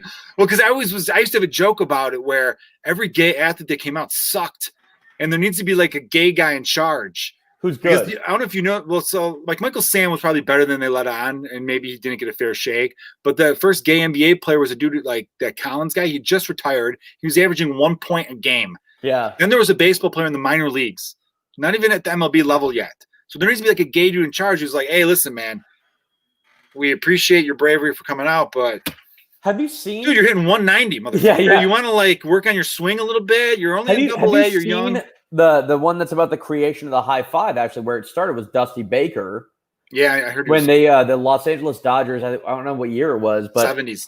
Yeah, so it was like they were trying to be the first team ever to have 4 people who hit 30 home runs or something like that, some weird stat like that.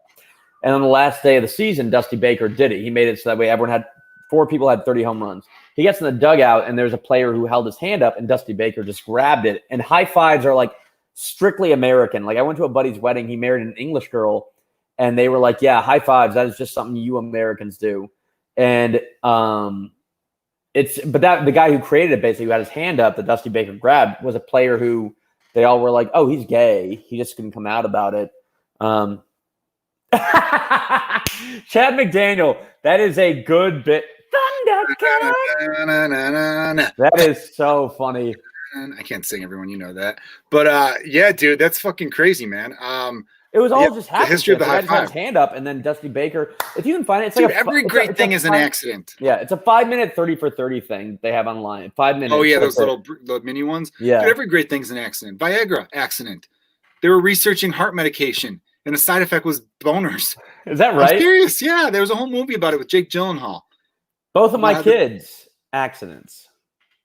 Well, actually not true, man. I called my shot, baby. Fucking, I'm like, babe. Oh, I didn't say it like about your kids. Oh, I thought you were doing like I was fucking around about how I have an illegitimate kid in Little Rock, Arkansas, and one in Toronto, Ontario.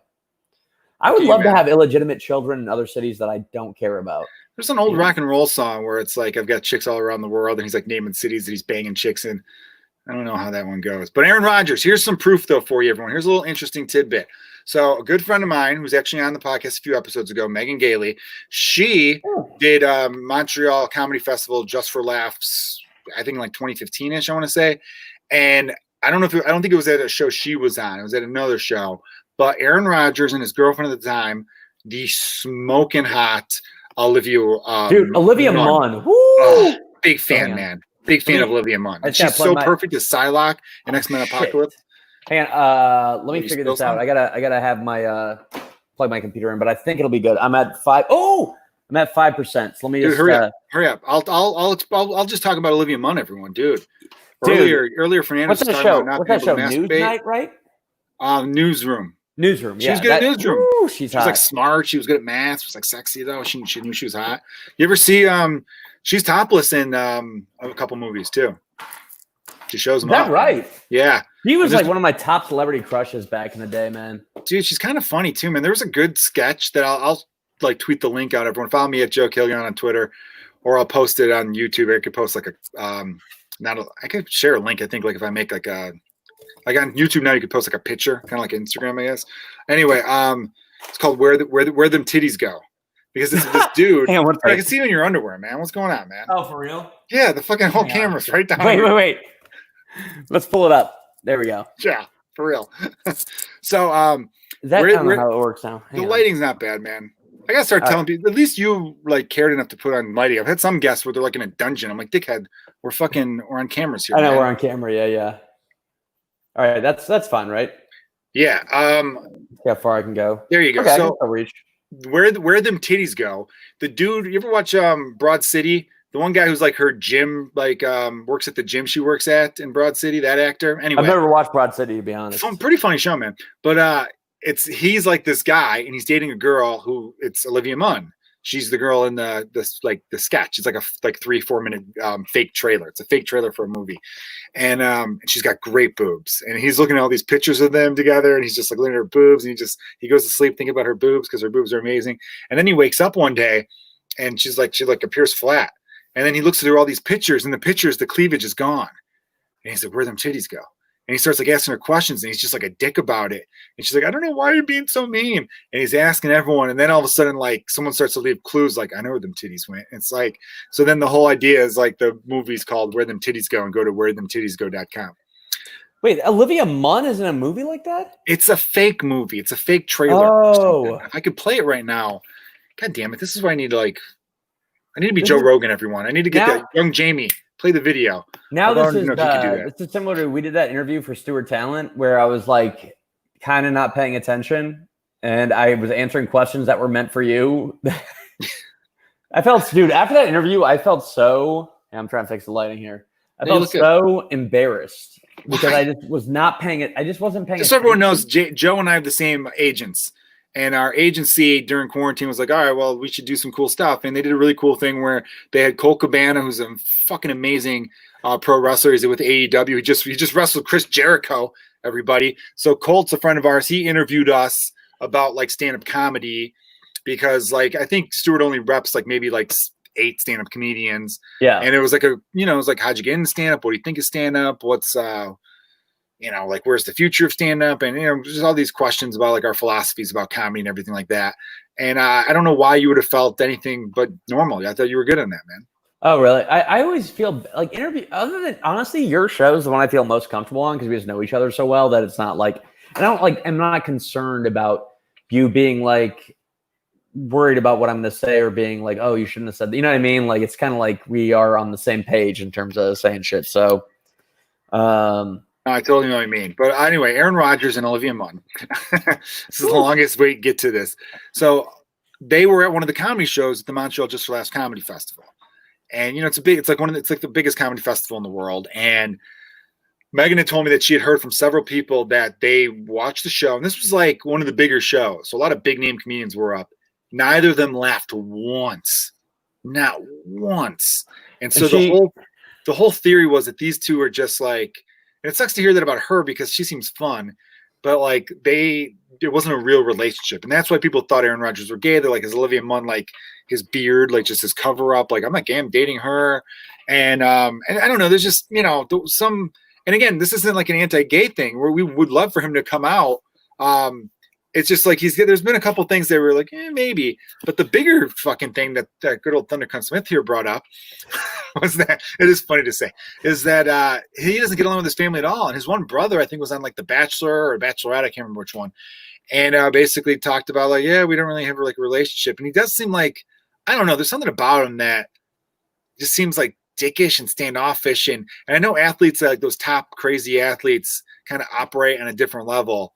But you ever see the video of when the Milwaukee Bucks were like in the playoffs and one of the Packers offensive linemen like downed a whole beer because they cut to him, he had a beer and he's like, ah.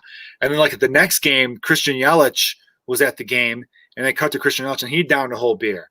And then they cut to Aaron Rodgers and Aaron's like, but I wouldn't want to down a whole beer either. Come on. And then eventually he did, and it took him an hour. Eventually, not everyone wants to chug a beer. That is, I don't know. I don't. Yeah, I mean, he could have been silly about it. He could just dump down his head and like, I don't know. He looked like a douchebag doing it. The way he, he looked like an older brother that the younger brother was like, hey, our favorite show's on. You want to watch it? I don't watch those shows anymore. I'm into ladies. Like he just like came off like a pretentious little piece of shit. I mean, great quarterback, but I don't know. He just, dude, that's some stars. He's a guy that as soon as he does leave Green Bay, or if he ever does, if he doesn't retire a Packer fans will turn on him. Remember how quickly Packer fans turn on Brett Favre? Yeah, they will love him now. Like they love him now. They do love him now. Yeah, I think they've come around to him. I mean, he played for the Vikings for a bit, and he cost them a chance going to the Super Bowl when he fucked up with the interception. Yeah. Which is crazy. That was when Bounty Gate happened, right? Wasn't that like around the time when the Saints were, Yeah, for sure. Ron Grant, man. Friday is the 50th anniversary of Doc Ellis pitching a no-hitter while tripping on acid. Fucking hero. There's like a tiny 30 for 30 about that too, I think. Dude, I talked about it with Lisa Traeger about a month or so ago on the podcast. I shared I think I tweeted out the link. There's a great video on YouTube that someone did like an animated of him telling the story. Like he's telling the story. Yeah, that's great. I've seen that too. It's incredible. So he thought the ball was coming at him at like 100 miles an hour and it was like a dribbler. He said one time he thought there was like 3 different catchers or a gremlin was back there or something, man. It's hysterical. Dude, acid trip stories are always funny to me. I've only done it once, and the acid I got, I think, was bunk. It was last year when it was me and, like David Drake, who's that we mentioned him earlier, but Chicago to New York comic who for his bachelor party, we went to Utah and did a bunch of drugs, and then we just made it a yearly thing. And last year we were in, where were we? Idaho. And another comic in Chicago, Cameron Gillette, brought some acid, but it felt like it didn't work. So I want to have an acid trip that's like for real, like because mushrooms work on me, but that acid didn't. And I want to do some acid that makes me go like, ooh. All right, man. I'm a pussy when it comes to this stuff, man. No, you don't do obviously weed. Molly. But I haven't messed with anything else. I don't, I'm a dad too. I'm not doing heroin or cocaine. Right. But mushrooms seem safe. I know people who do like psychedelic trips all the time and it's like part of their like annual thing, or it's like really good for the mind. Tell me about mushrooms, man. What's it like? So now I always do small doses. So I've never had like hallucinations necessarily. Now the times I've done it, the only times it's gone wrong have been in times where I was I'm going to cut you off. What was the most like craziest shit that you were going through with your head? In terms of the worst or the best? I mean, just dude, I want to know. I mean, because I've never taken it, so I want to know what's there like. There are two times that are so. What was the best time? What was the worst time? Give me that. Okay, so if you go in with the right mind, if you're in a good mood when you do it, it'll be great. But if you're in a bad mood, so when we did them in Maine, we were by some cliffs, and one of my paranoid thoughts being around cliffs is like, what if I lose control and jump off a cliff? And then I started getting like suicidal thoughts while I was high. Kenny DeForest saved my life that day because I started to then like go down a dark path. Here's the thing is whatever mood you're in when you take them, it gets accentuated by like 6 times. So if you're in a good mood, you're going to have a great time. But if you're like sad about something, like why would someone take mushrooms if they're in a bad mood? Would they be like, oh, man? What happened to me? We were in Maine. We were by a bunch of cliffs, and I was worried about jumping off a cliff, losing control. So on top of which, at that time, I was living with my ex and had a dog that I didn't know.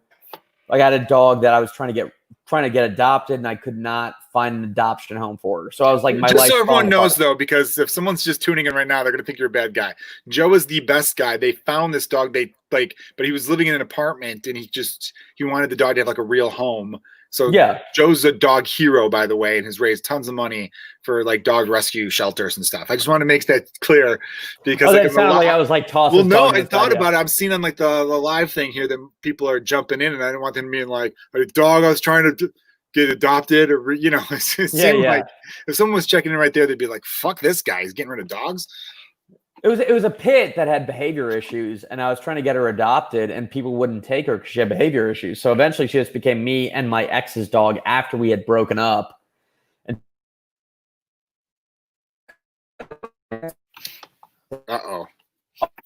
Joe, are you still there? Oh no, I think I lost Joe Fernandez. Everyone, I could kind of hear you a little bit. You're frozen in like the worst possible way. Thundercunt Smith's gonna make fun of the way you look right now. Could you hit refresh? Could you leave and then come back? I'll talk to people while you leave and then come back. All right, everyone, what's up? I don't know what happened to Joe, man. He's got to pay his internet bill. These poor ass comedians are. No, I'm kidding. Here we go. Is he back on? No, he's not back on. Well, when he chimes in, we'll see. Joe, there you are. Are you back? That's not. Is that good? Yeah, no, you're good now. You're good now. Perfect. All right. Let's back up. We got the gist of the whole dog thing and everything like that. So let's start it over because I'm really curious about this. I've never done mushrooms before. You have, and you go out into the wilderness to do them. So with people you trust, you got to be somewhere. At least for me, some people do them in the city. But I'll say the worst trip I had, and in Maine, it was where I was able to flip it based on something that some random kid said in the distance that made me laugh, and then I was fine. But Red Lobster Comedy is a show I host in Chicago that's like notoriously the worst show of all time, by far. It's like a terrible show. I've tried to convince Alex Clace to stop doing it for a while now, and I can't get him to stop doing it, and I feel bad. Well, he's not going to listen to this, but Alex, let's stop. The pandemic is clearly like this coronavirus pandemic is what Red Lobster Comedy is as a show. It's brutal, it's unfortunate, and no one can have fun while it's happening. Okay. So, anyhow, I got on mushrooms when we were trying to find Zoe a home still. I think it was in August or something.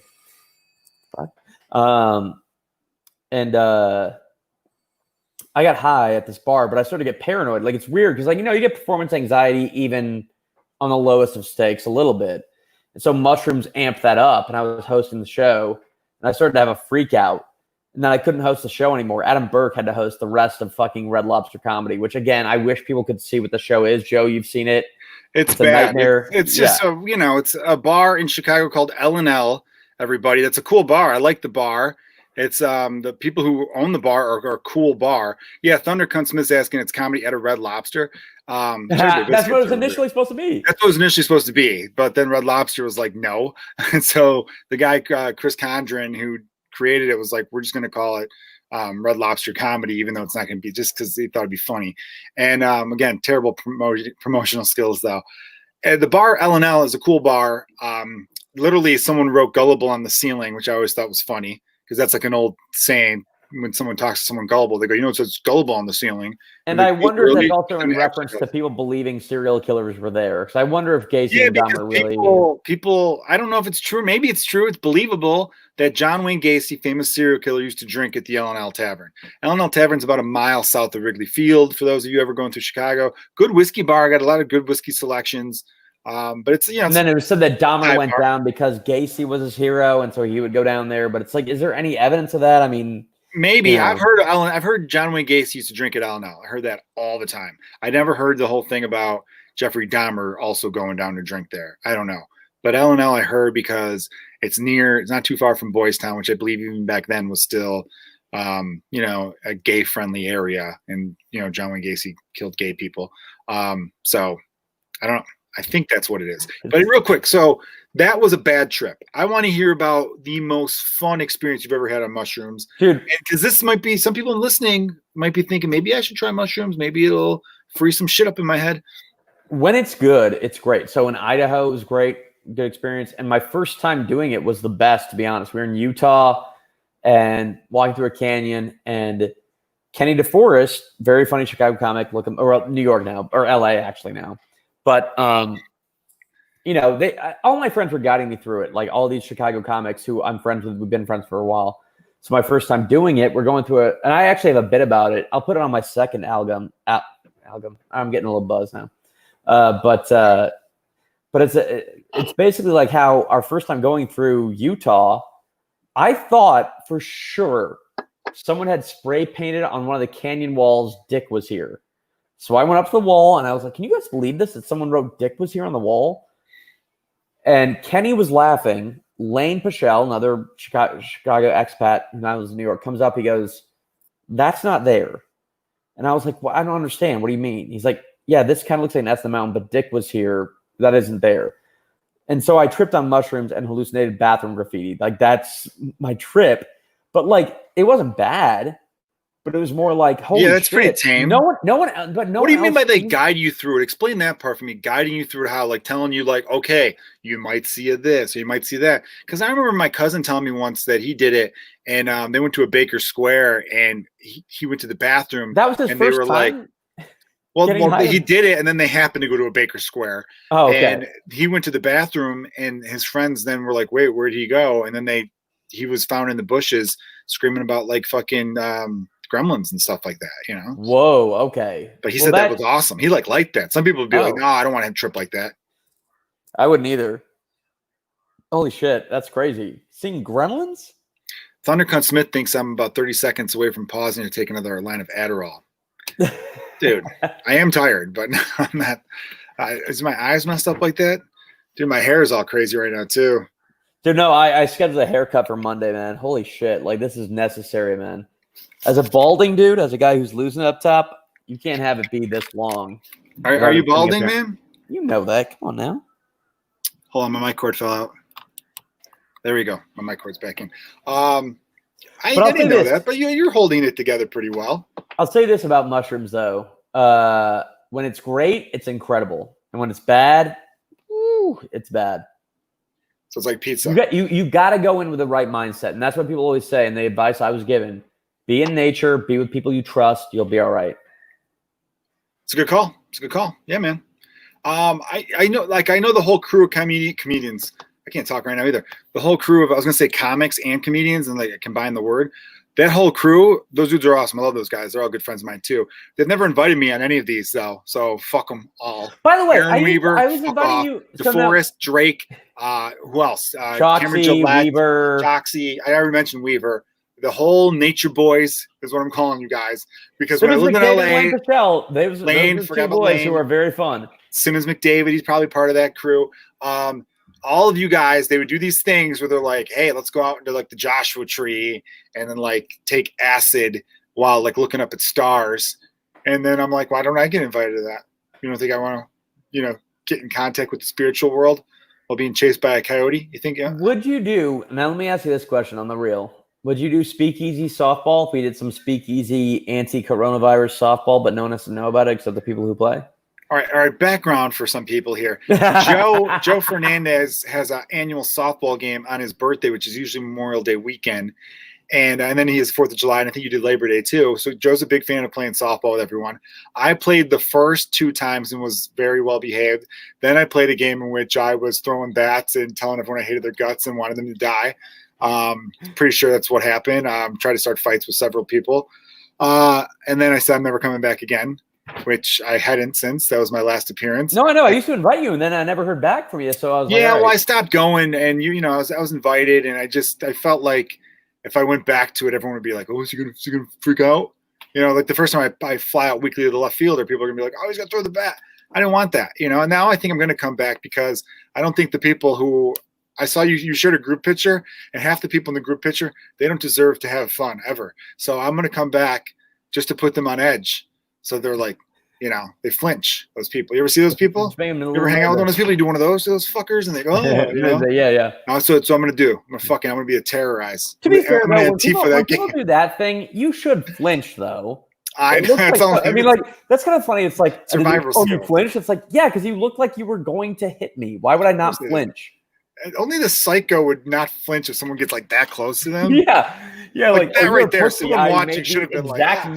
I made the exact movement that it looks like I'm going to punch you, and you flinched like I was going to punch you. What are you, fucking crazy? I didn't flinch on that one because that looked like a shit punch, man. When you're coming in low like this, who comes in like that, man? Well, I was see me overhand right, dude. Now that I'm like, I'm on an angle. My computer's charged. You gotta fucking throw the hips into a good fucking jab shot, dude. Watch some videos by Terrence McKenna for accurate discussions on mushroom trips. Oh, well, thank you very much for that, Ron Grant.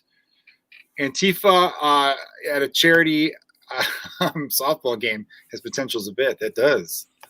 Wait, why Antifa? I mentioned acting like Antifa because I was going to terrorize Antifa being a terrorist group. Okay. So no, if you have a secret speakeasy softball game because people can't gather for a softball game, would I be down? By speakeasy, do you mean everyone's going to get in their cars and drive an hour outside of the city? Dude, so for my birthday, since we couldn't do it, I was like, does anyone want to go to the park and just like hit a few balls around? And there was a decent amount of folks. Like, I was careful about messaging people, making sure it would be people who I knew would be cool with it. But we had enough for even that whole, like, you can't go opposite field. I gotcha. So if we get a few more people, we can get a fucking speakeasy softball where it's like, technically it's against coronavirus, but at this point, I think we're all starting to think it's a hoax anyway. So. Well, I play in a softball league every year. By the way, it's not a hoax. My wife's a nurse. Trust me, coronavirus. No. I don't think it is. I know. I don't even fuck around about it, but I'm just saying, like, the fact that it has not been in the news at all now because of everything that's going on. Dude, the media sucks, man. That's the one thing that I love that the left and the right agree on. Like the media sides, like the left and the right will both be like, yeah, the media blows, but it's funny in what ways, It's funny, like the whole so the WTO released information that they've already backtracked on because they weren't clear in like their text. WHO, I'm sorry, I don't know what the WTO is. The WHO, World Health Organization, said, all right, this part might not be funny, Thundercunt. The World Health Organization said like asymptomatic people aren't spreading it the way we thought they were, or whatever. And I guess the thing is like, well, they're not asymptomatics means they haven't showed the symptoms yet, but in the first 24 hours, I don't know, other doctors are saying, well, that's not exactly what the fuck it is. You're kind of like misleading with that. Anyway, so all the people I know who thought coronavirus was bullshit, who when the WTO was saying stuff like, no, this is real. WTO? You keep saying WTO. I don't know why I keep saying WTO. That's weird. What is that? All right, WHO. WTO, entertain in America. I don't know what it is. WHO. So when they first came out and said stuff that went against the narrative of coronavirus is a hoax, those people were like, fuck the WHO. We shouldn't give them any money. They're bullshit, blah, blah, blah. Then the WHO comes out and gives them information they like. Now they're quoting them going, see, the WHO said this. I'm like, well, I thought they were full of shit 6 weeks ago. That's the part I can't stand. And that is a lot of media bullshit where they do kind of play up both sides. You're right. MSNBC every day had like the death count in the virus or the number of cases in the corner. So it'd be like over, 1.4 million and like, 99,000, 100,000. Then as soon as the protest started, that graphic went away. Yeah. I mean, they barely mention it anymore. So that part, like, I understand why the average person's like, yeah, why the fuck the media? This is sensational bullshit. It's to get you to watch. Yeah. That's why that show with Olivia Munn, that newsroom show I did like, because in like the first or second episode, they said the government, created the airwaves. They did, that's back when the government, I think, did a lot of really cool shit. Like that government had a good few decades there. I don't even know if people realize this though. 40s, won World War II, fought Nazis, ended that shit. Yeah. 50s, in the 50s, interstate highways. We fucking built the highway system in the 50s, dude. 60s, going up into space, satellites, which satellite technology is why we're able to do this right now, and cell phones and all that. So the government had a fucking kick-ass run there. And so like, what the fuck was I talking about? No, Olivia Munn. So in that show, we talk about Jeff Daniels' character says, talking about the news. So the fucking government gave the airwaves to the public, but there was a condition that you would have to give the news. You have to keep people informed and let them know what's happening in the world. And that's why they would do like tests of the emergency broadcast system in case there was an emergency. They would just take over and be like, hey, shit's bad. Go fucking hide. Like that's how they would do it. And instead they fucking were like, well, we're going to show commercials and make money. So then they started competing. They should have made it a rule that you have to show the news commercial free, meaning that if you really want people to watch you have to be the most accurate. It can't be like fucking flashy. You watch all this stuff and they all play to their bases to get them to watch. And that's why like fucking everyone hates the media. There's the FDA for food where they give grades on meat. It's like, this is F grade meat. This is A grade. Like they should do that for the media where it's by the way, Thundercut's right. It's already spiking in Arizona and Florida right now.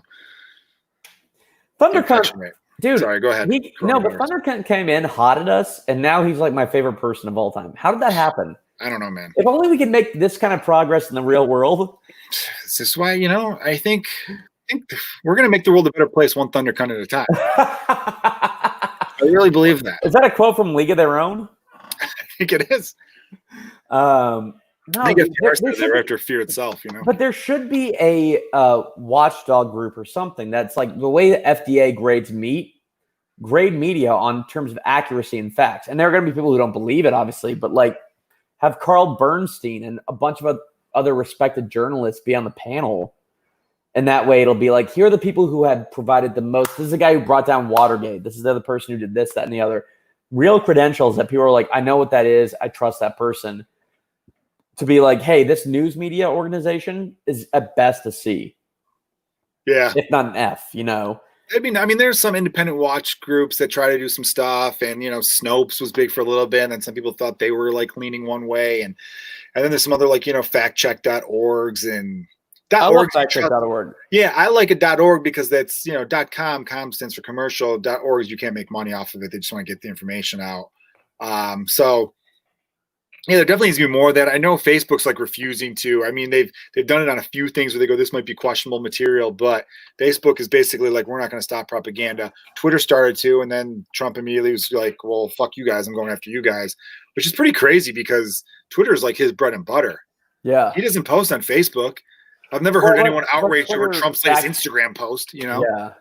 Twitter, I mean, like them fact checking him pissed him off. So, yeah, because they never did that before, but they only just started that policy like a week or two before, I think. Well, so here's the thing. There was someone who was posting the president's tweets as their own, and they got fact checked, and I think they got caught on that shit, Yeah. That like, it was like, hang on, I'm getting flagged and the president isn't. And this just shows that like y'all are letting him get away with stuff you wouldn't let the average person get away with. Yeah, no, something like that, man. What room are you in your house, by the way? Is this your living room I'm looking at? So this is the second living room. This one's my living room. Blake has his own in the other room. I got my bedroom right there. Blake has his bedroom back there. And then we have someone moving in, but they have not moved in yet. And it's kind of crazy because I It's don't a know. big apartment, man. Dude, we're not paying that much either. I'm not going to say how much, but woo, if you live in the city and you knew how much we paid, you'd be upset. Who's the you? The people listening?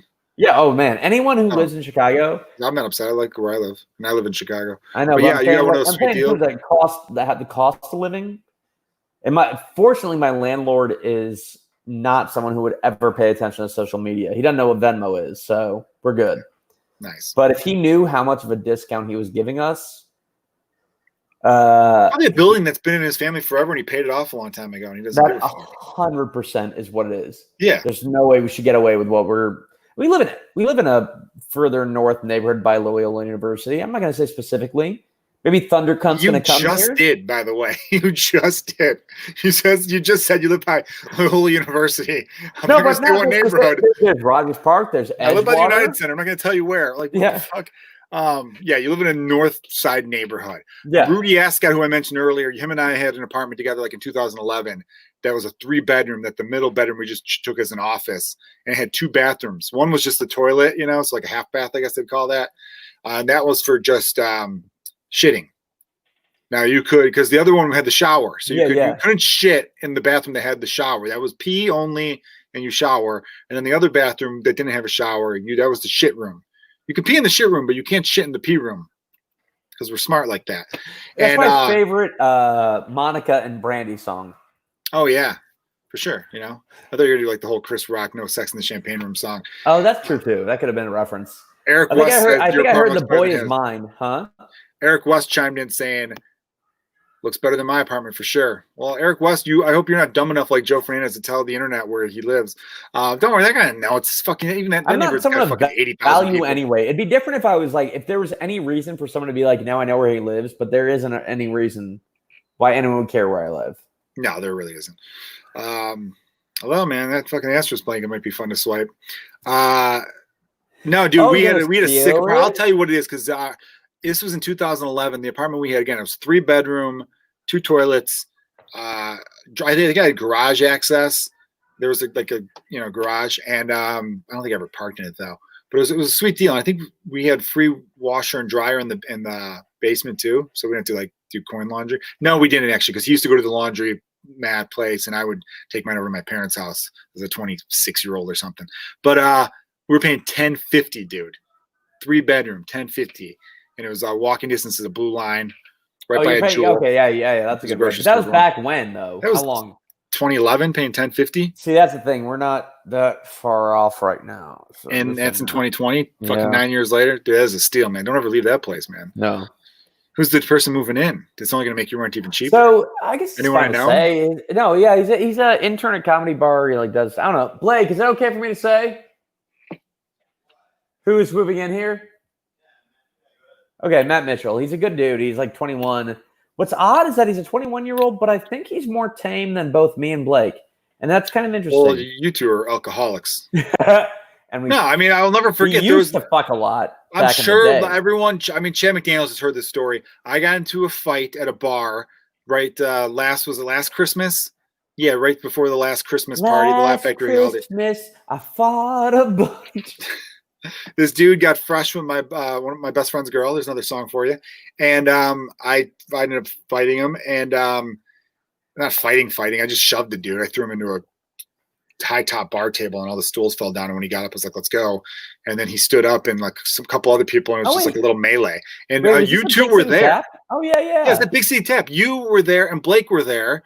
And you told me this story, but I don't remember it. Yeah, because that's how drunk you fuck. You and Jonah Jerkins, all 3 of you were so drunk. You were like, I think a fight happened. People were thrown into your legs. You guys were like, fucking, all right, can I get another fucking fireball, wherever you drink? I don't know what you do shots of. By the way, Joe Fernandez and I, everyone, tomorrow night, I don't know if it's live. I don't think it's live. We're doing a game that Zany Comedy Club is doing a show called Truth or Malort. Yeah. In which Joe and I there's questions, and we either have to truthfully answer or we have to take a shot of Malort. Does the Zany's manager ask those questions? I think Brian Morton, the general manager of Zany's, writes the questions, and we'll ask them. Now, Malort, for those of you listening around the world, is a liqueur that tastes like ass ran over by shit. I don't know. It's a bad combo. Malort's terrible. And about 7 or 8 years ago, a bunch of hipsters in Chicago tried to make it like a Chicago tradition, and it's not. And I hate when people go, it's a Chicago tradition. Yeah, dating back to 2013. It's not a fucking thing. You ask any Chicagoan over the age of 40, that half of them have never heard of the stuff. And the other half that have heard of it are like, yeah, it's garbage. It's a horrible. And the idea was you'd have a friend visiting you from out of town. You go, oh, do a shot of Malort. And they go, oh, I want to try Malort. And then they taste it and go, oh my God, why would you do that to me? I thought we were friends. That was the worst thing I've ever tasted. It's kind of a good marketing campaign, though, to be purposely bad. And they know they're funny about it. And I know the dude, Sam Meckling, who like was a higher up there. Great guy. I like the dude a lot. And I have no problem bashing his product, though, because it's bad. And I'm sorry, Sam. They lean into it, though. That's the thing. They do lean into it. But I know people that will. Blake is probably one of them because I know maybe not Blake per se, but Danny Callis always fucking will order it when we go out. And I'm like, would you stop this shit? I drink Jameson shots. Or if it's not Jameson, it's some other sort of whiskey. And then if we want to get, like, I'll do tequila or Jameson as my shots. I will not, like, anything else. I'm like, what am I? And, you know? In a weird way, Malort. Like 8? Drinking vodka? I've done Malort more than Jameson. No, I've done Jameson more. But still, I will say Malort, once you get used to it, it's not bad. Dude, no, don't do that. It's bad. It's very fucking bad. And I'm gonna tell as much truth as possible so I don't have to fucking drink that shit. You know?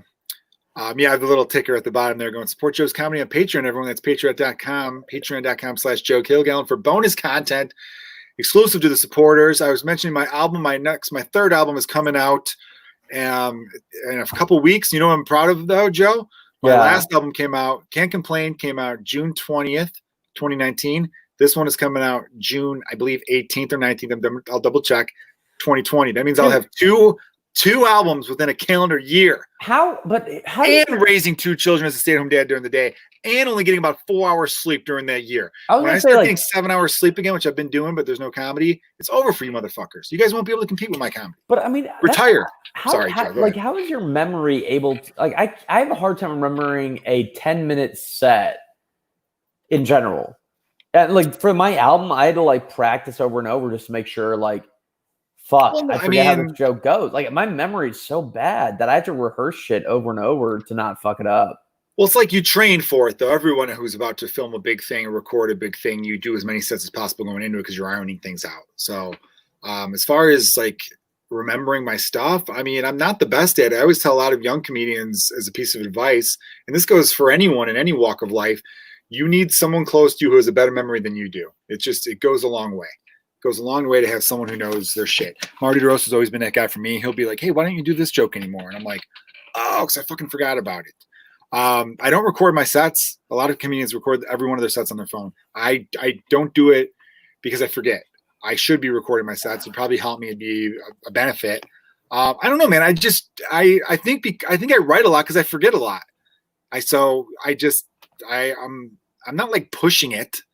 I'm not. Some people are like, man, look at you, workaholic. I'm like, no, when the hour was ready, I didn't have a goal. I didn't say this is coming out in 2019. The next thing's coming out in 2020. Yeah. I know I'm not going to have. There's a good chance I won't release a fucking hour in 2021. Maybe, hopefully, but there's a good chance I won't because I haven't done comedy the last 3 months. I've written like maybe 2 or 3 new jokes, but I don't know if they're good because I haven't tested them. That's comedy. It's kind of hard. That's the thing that's kind of hard is like you're writing jokes, but in a situation where it won't be timely once you're able to do, you know. Luckily, the stuff I've been coming up with is stuff that it will still be good then. But you know, it's like as far as people.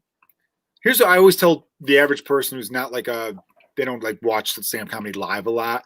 The reason Last Comic Standing never took off the way they thought it would, because everyone's like, oh, this could be like what American Idol was to music. Anyone who could sing could just go up there and sing. Funny people, look, Thunder Cunt Smith's been very funny in the comments. I don't know if he could go up and do stand-up though. Yeah. I'd bet if he's never done it before, his first few times are going to suck ass. That's just how that goes. Where if you could sing, you could always make someone sing better. But if you have a good voice and I say, hey, let's go do karaoke down the street, you're going to be good. Yeah. You're going to crush it. You're going to be great. Like that's something that you could sing in the shower, you could sing at home, and you know. But comedy, you need that live audience thing. That's why I've been like, look, if fucking the future of comedy is Zoom, like stand up, I'm not fucking doing it. I'll find something else to be into. I'll keep doing podcasts. I'll fucking write scripts, or I'll come up with fun show ideas. That said, in terms of Zoom shows, so I only have done a couple. I saw one of the ones you did. Oh, for real? Which one? The Cole's open mic. I popped in. Dude, and I had so much fun. My face was that. gone though. I kept it so people couldn't see my face, but my name was there. So I'm like, oh, you idiot. And you made me laugh. You had a joke that made me laugh. So that was where I did the stepsister porn one. Yeah. And then the at-home workout one, because those are ones that I don't know if they'll play, but after this is all done. But it was in a weird way. The thing about doing those Zoom shows is that you're like, oh, I don't have to worry about people waiting for someone to laugh or not and then being thrown off by them not laughing. I'm like, I can focus on the joke and performing it as best I can and not being like, oh, I thought that would get a laugh. And then suddenly you're thrown off. You know what I mean? Like, you know how all it takes is a little thing of like how you thought that joke would go to fuck you up. And that can't happen with a Zoom thing. You're like, all right, I can just focus on delivering this as well as I can. I know it sounds weird to say, but like it's obviously less pressure because people could even do this.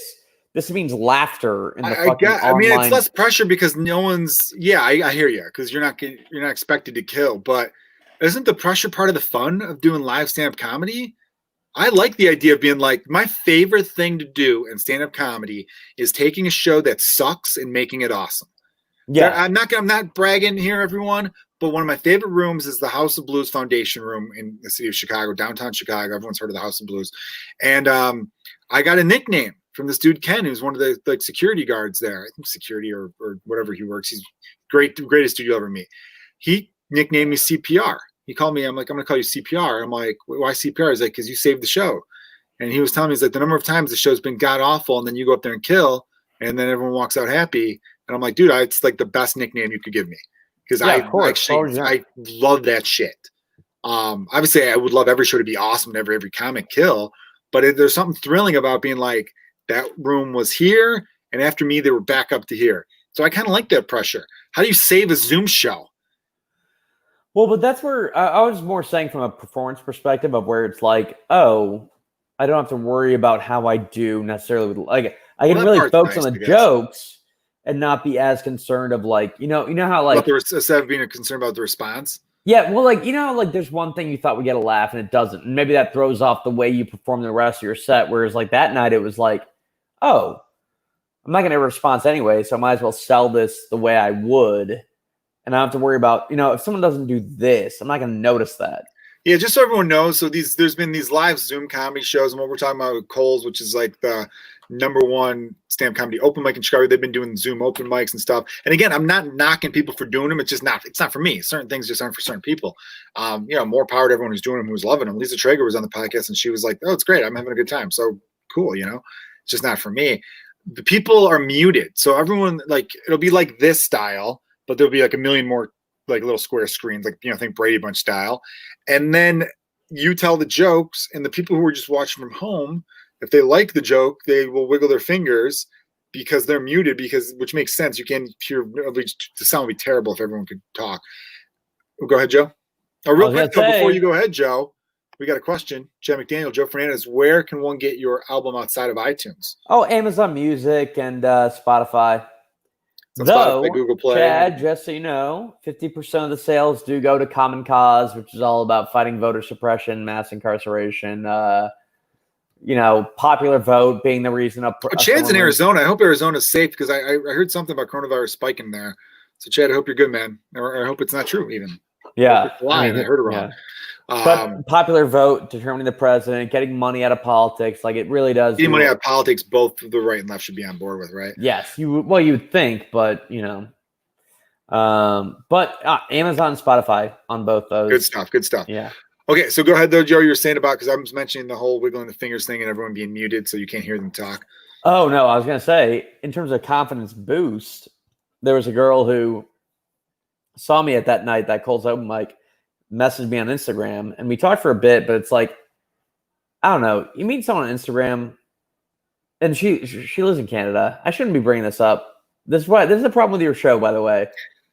You guys have one drunk enough, they'll say things that are like, I shouldn't be bringing this up in a public forum. Oh, I mean, look, dude, we she's all know not talking girl, but her. She lives in Canada, and exist. It's like, I don't. Yeah, no, it does sound like a made up, like my girlfriend in Canada, the Niagara Falls area. Yeah, but No, what, dude? You're not saying anything negative. I know what you're about to say. You're about to say, "Do I even pursue it?" She lives in Canada. Yeah. Keep it open, my man. You always got to keep those lines open because you never know when you're over in Toronto there, and you want to grab some gravy fries with someone, some ketchup chips. Some poutine is what it's called. Poutine, yeah. Well, I call them gravy fries, but dude, ketchup chips are really good. You ever have ketchup chips? I don't like ketchup though, so I can't imagine what that. It's actually good. They're like chips that are ketchup flavored. You don't take potato chips and dip into ketchup. It's above that.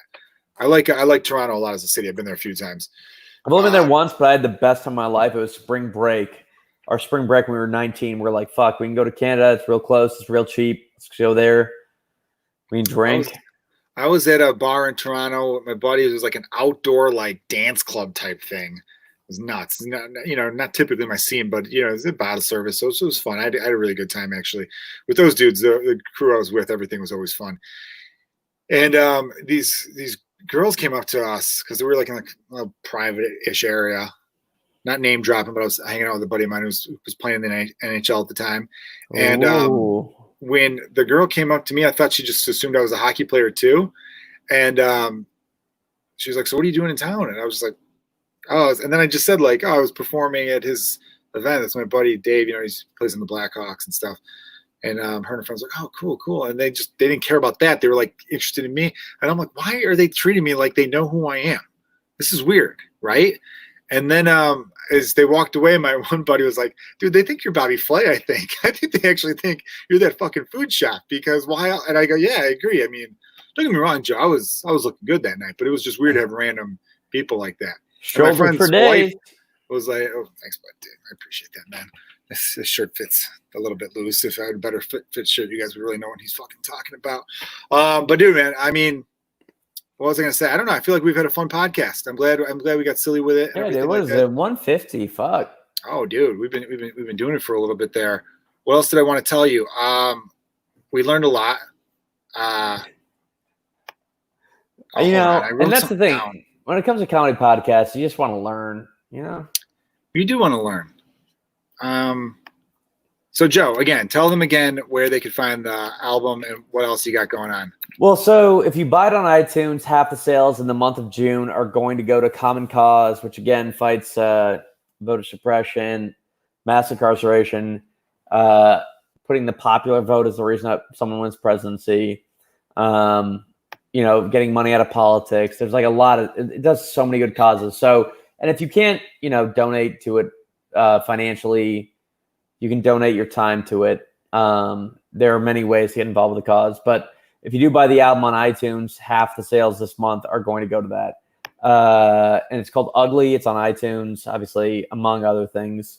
You can listen to it on Spotify, Amazon. Did I distract you with what I put on the ticker there? Thundercunt, man. He made it. He made everything happen. He did, man. He made a good episode for us, which is good because we gotta remember that comedy brings people together. And we gotta be silly with it, but it's fun to bitch about some serious stuff too. I will say 30 Characters podcast. Also check that out. Yes. We get goofy and silly on that. Hey, did I tell you, Joe Fernandez?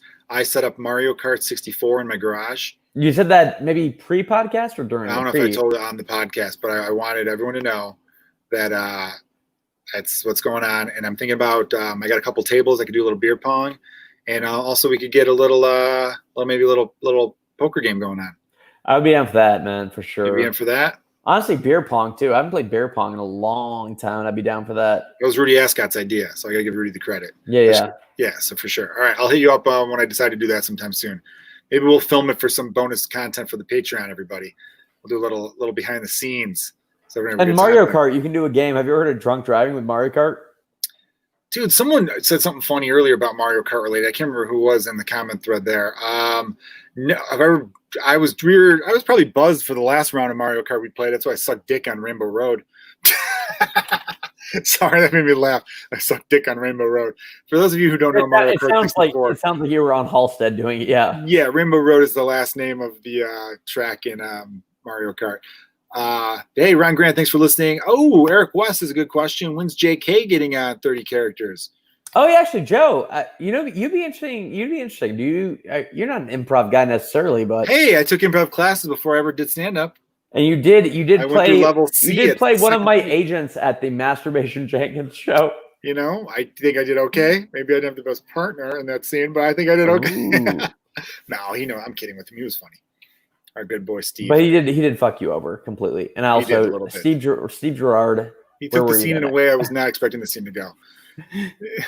He made it a thing that he didn't know his lines. His lines, yeah. Yeah, and it was kind of like I wasn't that prepared for it. Oh, Chad McDaniel said Mario with the golden gun. Imagine if you had the golden gun from GoldenEye and brought it into the world of Mario Kart. I thought of that because you brought up Pierce Brosnan, who I think was my favorite Bond. I just think he looks the most Bondish, besides the young Sean Connery, of course. I guess it's just the ones I saw him in. What was he in?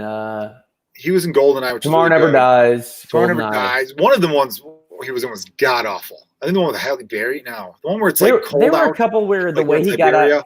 There were a couple where the way he got out of it was like, all right, so the goon was standing too close to you, so you grabbed his gun and shot everybody. Like, come on, we gotta be at least be clever about how we get out of these situations. Yeah, but you can't blame Pierce for that, man. I don't know. Pierce Brosnan just looked like a cool dude. I don't know. Maybe he's Irish, but Daniel Craig's not too bad. Oh, if I could plug also my address, if there are any women looking. I want to have like a weekly update about you and your dating, man. It's so funny to me sometimes. So brutal, dude. What a fucking miserable. You just read too much into it, my man. It's probably true. Dude. Don't put Venmo. Enjoy yourself. Enjoy yourself, Joe. You got a #1 comedy album. Yeah. And once you're #1, you're always #1, even though I think you're #4 now. You were #1 for a long time, for a good 3-4 days there, competing with the likes of Jim Gaffigan, Weird Al Yankovic, Kevin Hart, John Mulaney. Those dudes always have fucking tons of albums up there. Yeah. And like you, dude, so that's pretty fucking awesome. Yeah, that's cool. And it's good. More importantly, that's good. I've heard the album. It's very, very good. Thank you, man. If you like silly, off-the-wall humor that also makes great points and is really well written while seeming like it's just – that's what I like. I like people who's like you, Marty. Like there's people who could be real silly up there and make it seem like, oh, we're just hanging out. But there's like, you got points, and it's like it's well written too. You're like, you know what I mean? It's not just, I don't know, because there's some like, what am I trying to say? Like TJ Miller was a comic who I always like. I like to stand up, but his stuff was just like silly. But there was never like a twist where it's like, oh shit, he just made a point about the military-industrial complex. You know what I mean? Or something like that. But I feel like you could sneak that in there, and Marty's great at doing that, and I'm sure there's a handful of other comics I'm not mentioning right now or just forgetting too, but they deserve to be noted for that too. That's a fun style. I always kind of like that style. I wish I had a little bit more of that. I mean, I don't know. Your mass shooter joke, man, stuck with me. They're never handsome. Oh, the mass shooting joke? Yeah. That's a good bit, dude. A lot of uggos out there doing heinous shit, man.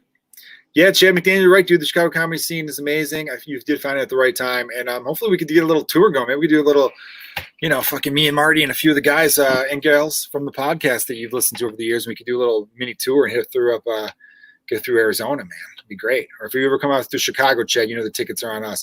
All right, man. Listen, everyone watching on YouTube and Facebook, People of Comedy Network. We gave James Webb a shout out, but we can't give him enough credit, man. He's doing a great thing here. Yeah. A lot of awesome live podcasts. Also, he's been hitting the streets, covering the protests, and doing it in a really cool way because you feel like the media is not really showing you what exactly is going on. And it's cool to see someone on the actual ground and letting you know what's happening in a city like Chicago, that's happening throughout cities across America. I'll be honest, Joe, I got drunk, by the way, during this whole thing, man.